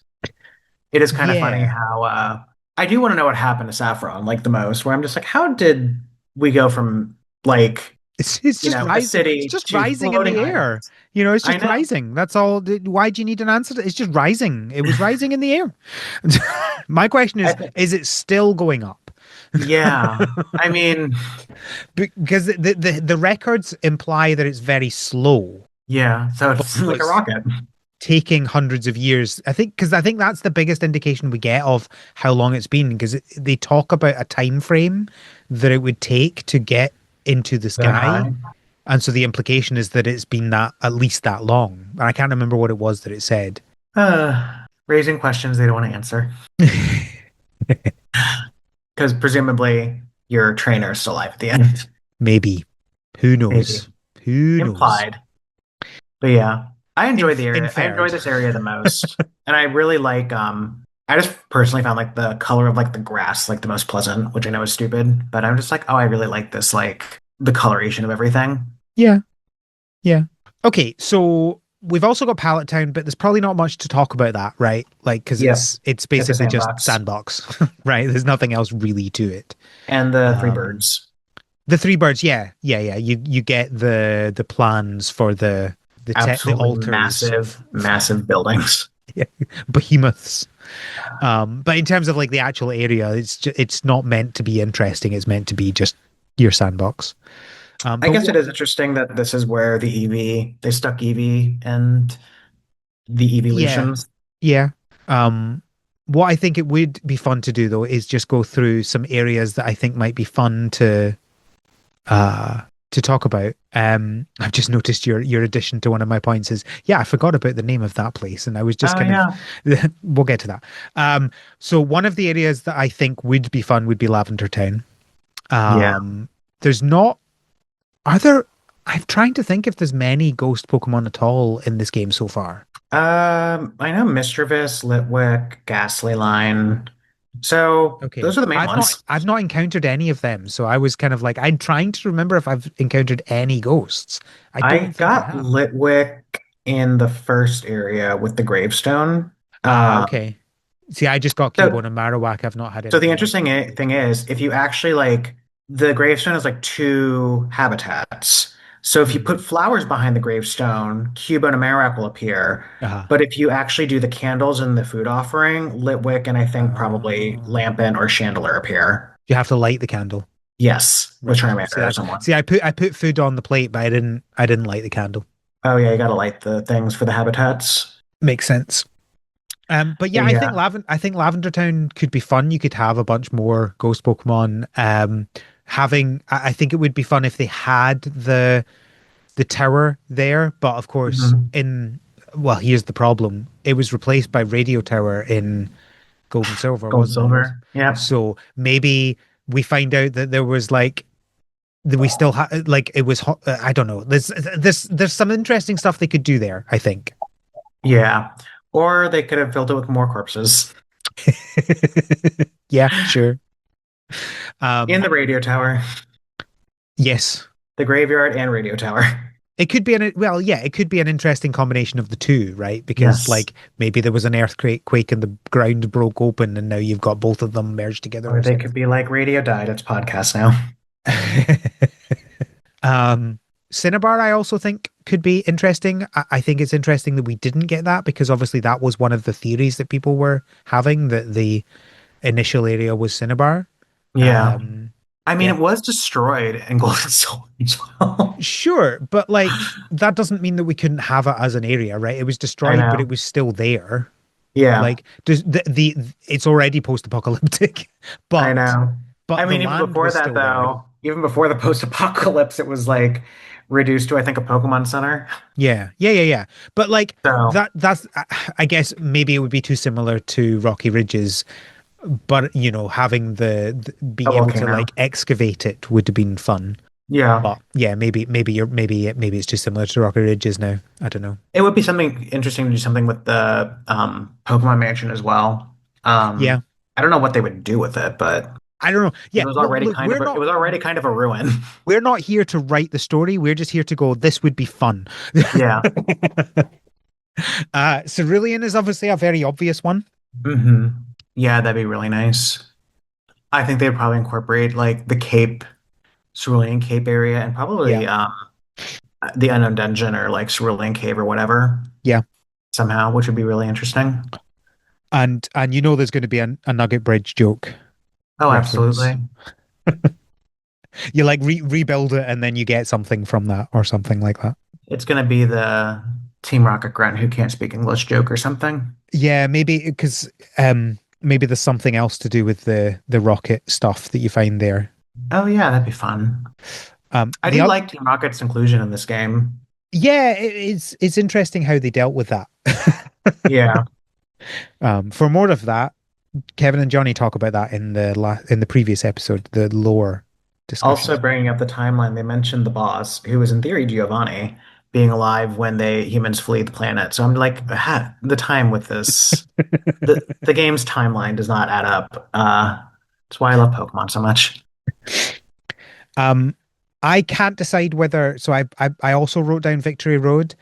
Um, I do worry that we also just end up being quite like Rocky Ridges because it's like The a cave. cave system. I But I would don't know. probably say something like I could see them incorporating the Elite Four, Yeah. like building somehow, which I think would be fun. Put in some Agatha, Professor Oak lore, that'd keep everyone happy. Um, and my last one was Orange Islands, and you've written Sevi Islands next to it Yes. because, of course, I forget that the Sevi Islands even I mean, I would existed. prefer the Orange Island just because those are more interesting. Well, see, that's the thing. Are they meant to be the same thing? Is it just like the Sevi Islands is just the game version of the Orange Islands? Because, of course, the Orange Islands is only in the anime, isn't it? Yeah, I don't know. Like the Sevi Islands are just like empty. They're Yeah. just so like non-existent. The Orange Islands, I think there were four of them, and like they were. I mean, I'm remembering stuff from the anime that I watched. I'm like 25 years ago or something. Yeah. So I'm really digging my memory here. But yeah, the Orange Island, I think there were four, and there were like cities on each of them. And the Sevi Islands just are definitely not that. I mean, some of them, I'm remembering like Two Island. It's literally just like the Cape and like a Pokemon Center. And Hmm. it's just like, yep, I really don't need to see this in Pokopia. Um, there are a couple that are really interesting, but like I know the seven. I forget what it's called, but like the last Sevi Island has like unknown on it, Hmm. but we already have unknown in the Mew puzzle. So like Yeah, but that's not the same as actually having unknown, right? yeah, exactly. But I don't think they're gonna put 28 versions of unknown in this game. Why not? I mean, honestly, I just think it'd be a waste of space. But if they're And all on their own people island, and people spelling bad words with them and sharing them on social media. yeah, possibly. I don't.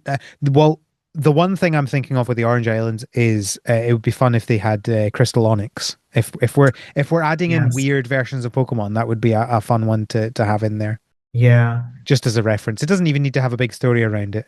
I do wonder if we are going to get like shiny Pokemon as like just standalone characters in like if we get DLC, like Hmm. if we'll get like a shiny. I could easily see them doing something like is Shiny Rayquaza is here for no reason. Hmm. I mean, that would they love their synchronicity. That would fit in with the anime just now. Exactly. And they clearly are doing that with this game quite a lot, which is surprising. Yeah. I guess Koei Tecmo asked and Game Freak was like, we don't care. This game is probably going to sell well. Do whatever you want. Yeah. And you had a couple of things as well. Yes, Johto, please. They're connected. And I love Kanto. I'm forced to love Kanto because the Pokemon Company loves Kanto. But I like Johto more. And the fact that these two regions are connected, like, my God, I would like to go back to Johto sometime. Mhm. Discovering through, leaked information that ZA started out as a Johto Legends game and it got changed to Lumiose. I was like, this is so sad. So I would still love to go back to Johto, and this game gives me an avenue because these two regions are physically connected. So Yeah, please. yeah. And doing Victory Road would give you that physical Yeah. connection. And I mean, they would do Ecruteak probably, right? Like, if anything, maybe Azalea, but I'm guessing it'd be Ecruteak. And I'd be fine with that. That is enough fan service for me. Although all of the Johto legends are already in this game. So it's like, I don't know what they would do with it, but I want to go back to Johto. Hmm. That's their problem to figure out, right? I know. Oh, they could do Olivine too, with how much people love Jasmine. And I guess actually, Well, no, that's I, that's just Bleak Beach. yeah, I was gonna. Yeah, that's exactly what I was gonna say. I initially thought that, but then thought it wouldn't. I don't know if it would work. Yeah. Uh, I feel like. Um, Give me 2 seconds. Yeah. I feel like you could do a Lake of Rage thing, maybe. Oh yeah, that'd be fun. Oh, I could easily see them putting like Shiny Gyarados as like a special character or Yeah. something. I do wonder, like that kind of be a fun way to kind of like boost the abilities or something if like you found Shiny Magikarp and it let you like jump higher or something. Yes, give me 2 block jump. Yeah. Like, I mean, that kind of be weird, but it'd be a bit of a seamless way to do it. And I could see them maybe adding that in DLC. Shiny Mm, Magnemite lets you like replace bigger chunks of the map or something. I don't know. But like, I could see them maybe doing that. Because I don't see them like doing shiny hunting in this game ever. no, But I no, I could don't see them think adding so. in like shiny Pokemon as like individual like Pokemon to find. I'm scanning the list of Johto areas just to see if there's anything else that would work well. Um, and I a think lot a of zero, them, maybe Blackthorn. the problem is that a lot of them are just Oh, the you know what they would same as actually Kanto add? areas, just different, right? Because I was thinking, oh, maybe Goldenrod, but then I'm like, but then you've already got I think they Saffron. would add in the national park Hmm. because people love that soundtrack, and I think they would find a way to include the national park. To be And that's fair, like also the bug catching contest. they can add the soundtrack in without adding in Oh, the area. true. Uh, Yeah. I'm guessing but Ecruteak, Lake of Rage, or maybe Blackthorn with the Dragon Den would kind of be something. But again, underground yeah, area. But at least that's an underground area with water. That's something different. yeah, no, that could be interesting. Anyway, yeah, I mean, I guess part of the thing is we want more, right? Like we've enjoyed this Yeah. game so much, and it feels like there's a lot of possibilities that they could be doing, and we would like that, please and thank you. Yes. Especially because Winds and Waves is, I don't want to say delayed because they announced it for 2027, but I think it's very clear it was probably meant for 2026 and got pushed, which is A-okay. But since they have a now very open schedule up until You whenever they put certainly, out Winds and Waves next year, it's I going to hope be it's a little bit November. sooner than November, but it's No, probably going to be It's going November. to be November. Like Yep, they're not going to give up that probably not. release time, Um, especially yeah, as like I am still very strongly believing that GTA 6 is not coming out this year, and I think it will come out in spring next year. And so being in November means they've got a good gap between them and that when it eventually releases. GTA is never coming out. Al. It's coming out right now in spring of 2027. It's going to get pushed until fall of 2027, and then No, pushed into I think 2028. no, I think though I think it will come out in spring 2027. It will I be hope. buggy, it will be Yep. terrible, and they'll spend a year trying to get it right. But I Uh, think they will be eventually pushed because like Rockstar are not immune to the issues that every game development company is having. And yeah. what have they released recently? I love being a video game fan, and every game taking now like 5+ years to make. Yes, the question is the real question is what's coming out first? GTA 6 or the PS6? You know, it's very t well considering that the PS5 Pro in America is now $1,000. Look, Uh, just because it will be stupidly expensive does not mean that they won't do it because they are oh my tone God. deaf. That'd be so funny if they're just like, here's our new PS6. It is 1,200 US dollars. I would just love the idea that the GTA 5 comes out on PS3 and GTA 6 comes out on PS6. Was Like GTA 5 PS3 or was it PS4? It was PS3. Oh my God. It also came out in PS4, but that was later. It was The initially GTA 7 PS3. will come out on PS12. There will never be a GTA 7. Let's get that. Let's get Never that say right now. There never. will never be one. Well, there will be in theory one, like Elder Scrolls 6 or whatever, Oh yes, where that yes, because that is in development. it just started development, even though it was announced 4 years ago. We are making it. Okay, sure.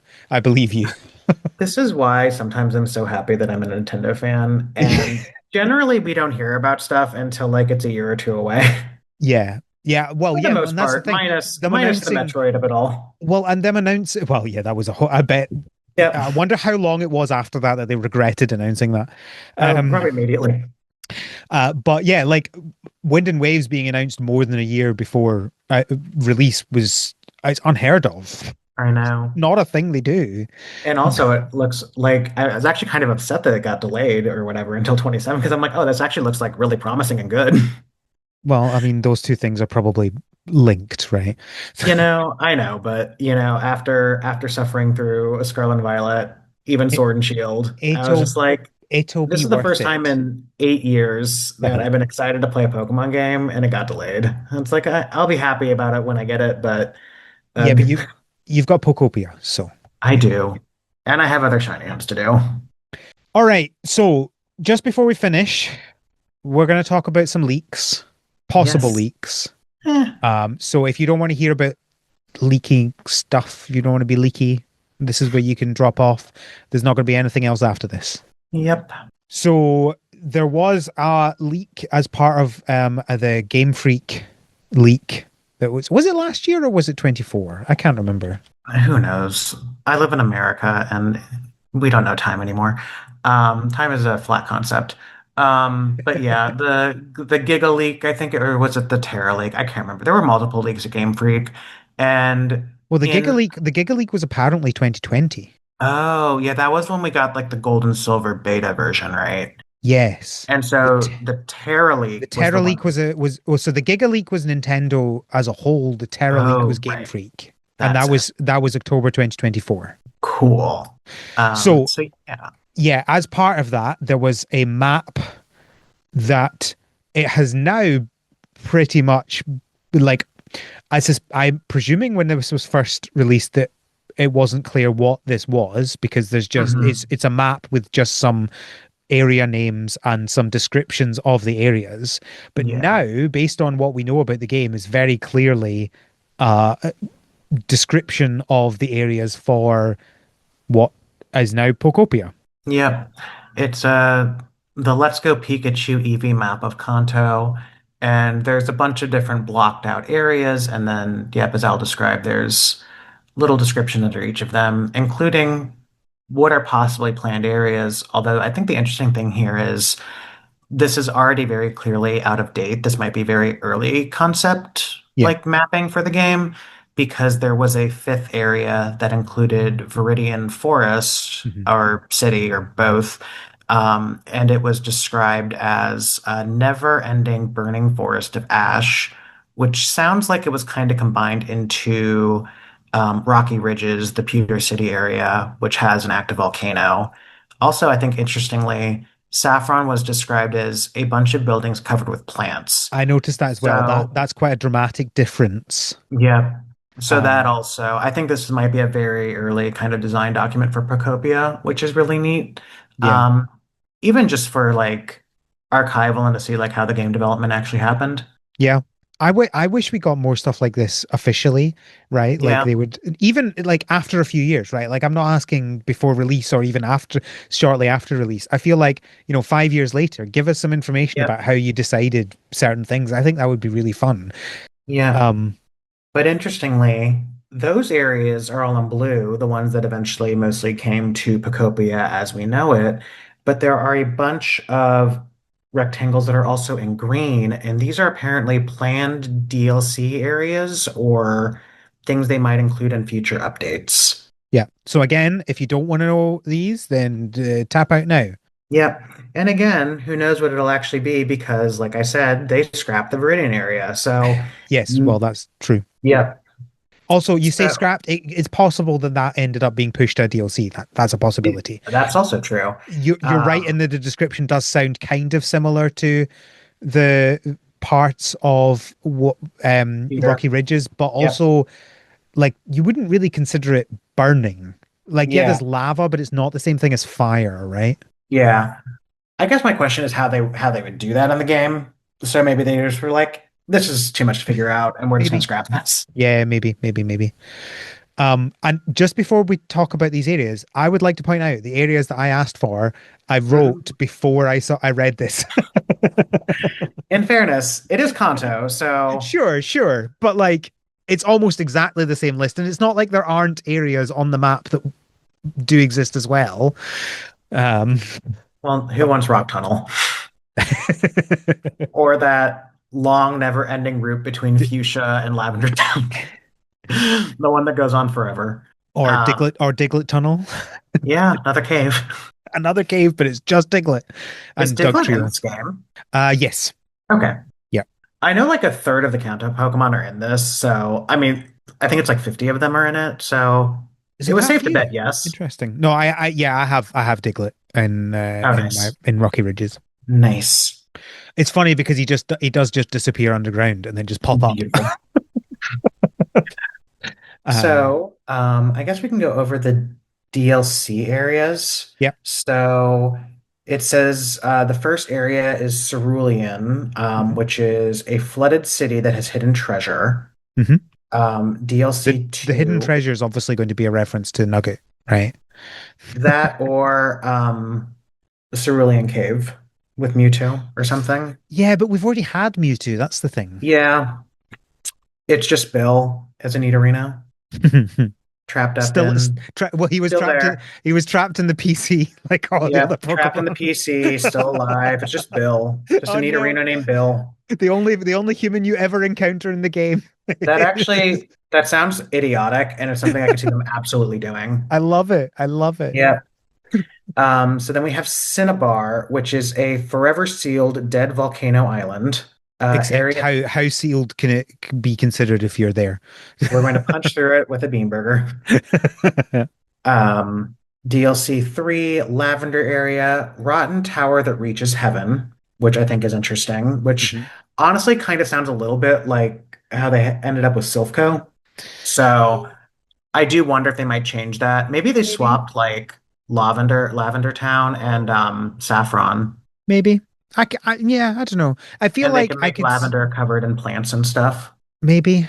Yeah, That kind of be like poetic or whatever, the graveyard like sprouting new life. yeah. So maybe that'd be interesting. That Um, definitely. I mean, well, there was a reason there was the first one on my list. yeah. And I think it'd be interesting to like add in a bunch of like different trees and foliage options and stuff. So that would be a good like way to incorporate that. Hmm. Maybe that would be how you'd the easiest way to get all of the berries. Oh yeah. DLC Area 4 is Celadon, which is described as a giant crater that reaches unseeable depth, which I guess would kind of be a reference to the rocket hideout, maybe, under the game corner. Possibly, or I'm just wondering, like, is it the leftover area that Saffron pulls out as it rises Yeah. up into the sky? You just end up Well, it with is this. Celadon though.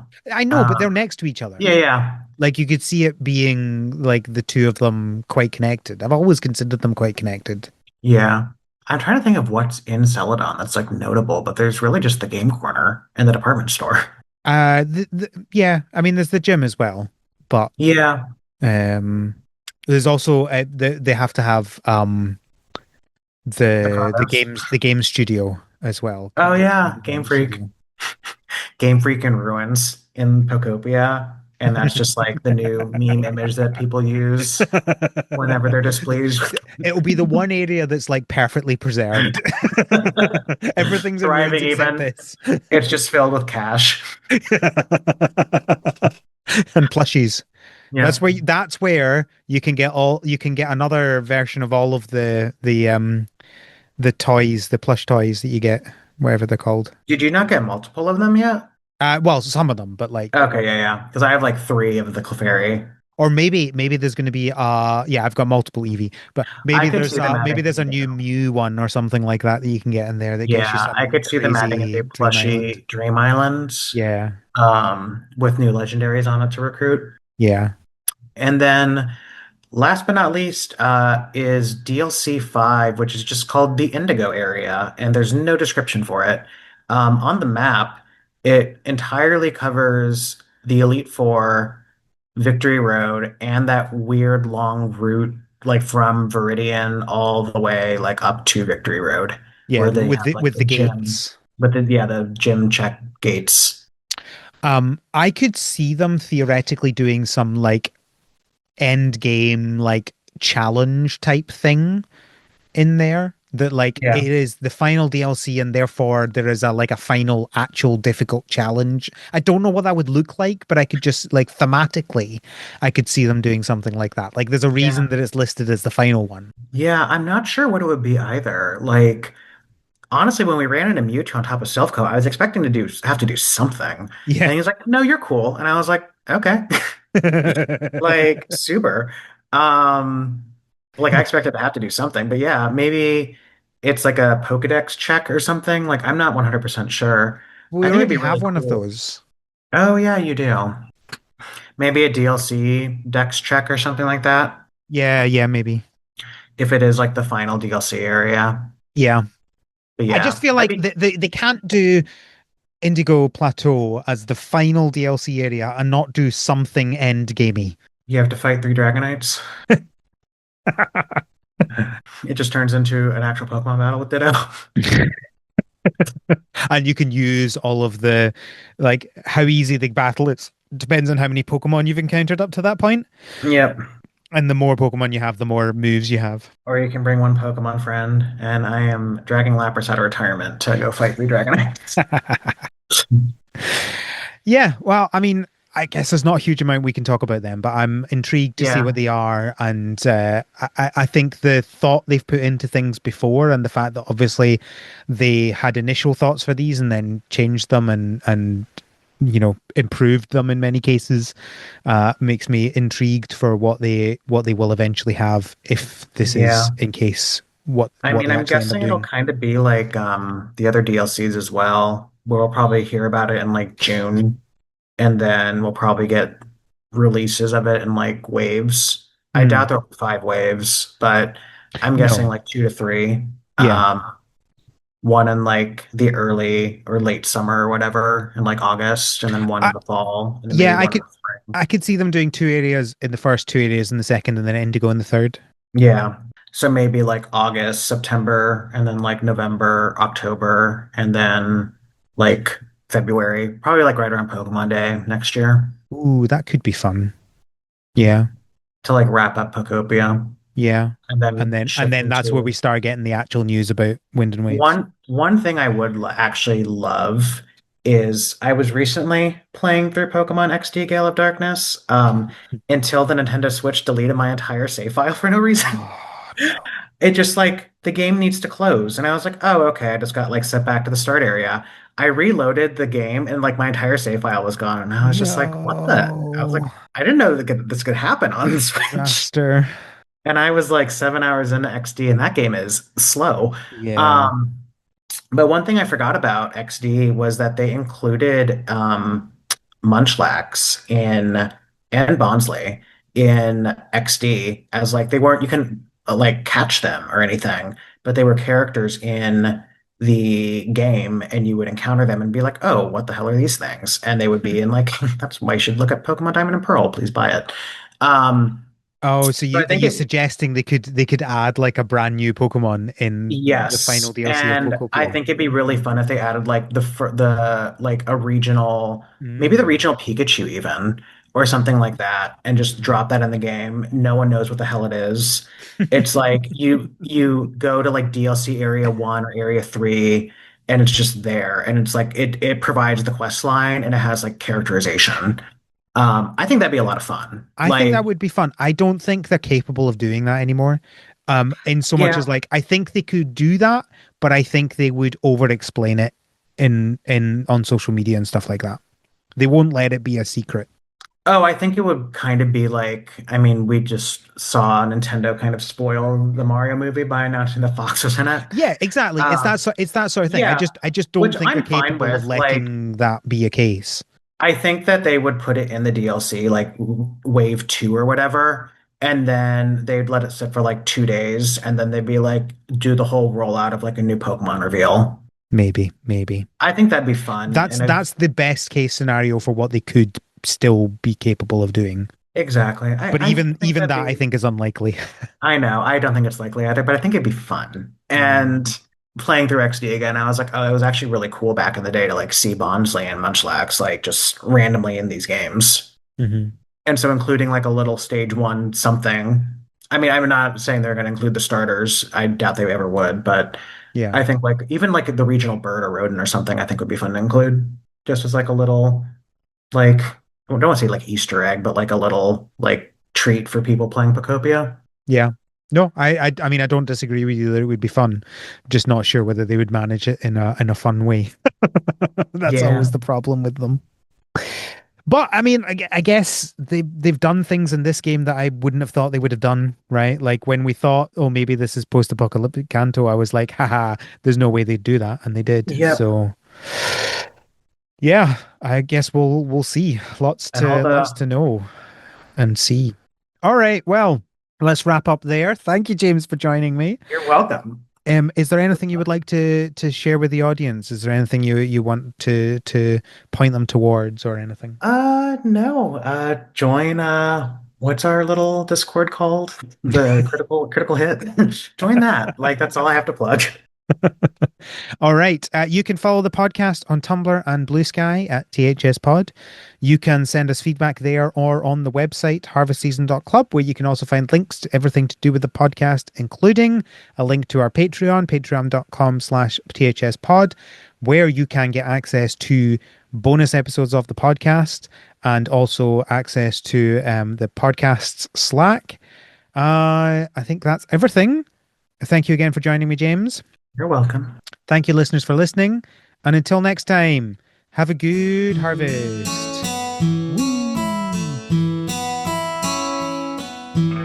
The Harvest Season is created by Al McKinley with support from our patrons, including our pro farmers Kevin, Stuart, and Elisa. Our art is done by Micah the Brave, and our music is done by Nick Burgess. Feel free to visit our website, harvestseason.club, for show notes and links to things we discussed in this episode.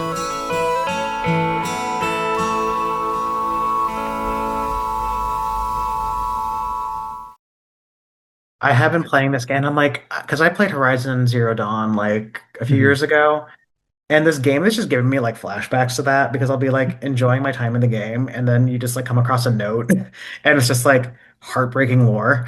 Yeah. And like, and that was the same in Horizon Zero Dawn, where you just come across like people's last words, basically. Yeah. And it was like this note that was just like something like, we had to give up like our Pokemon today, and I bought my kid like a plush that looks like the Pokemon, but it's not working. Like, what do I do? And I was just like, what the hell? Yeah. Yeah. This I'm like, game. I'm just rebuilding a path right now. Yeah. Why are you doing this to me, I game? wanted some mindless gaming. I didn't want I to know, feel things right now. exactly. It's like my child is sad. Oh dear. What a good note to end on.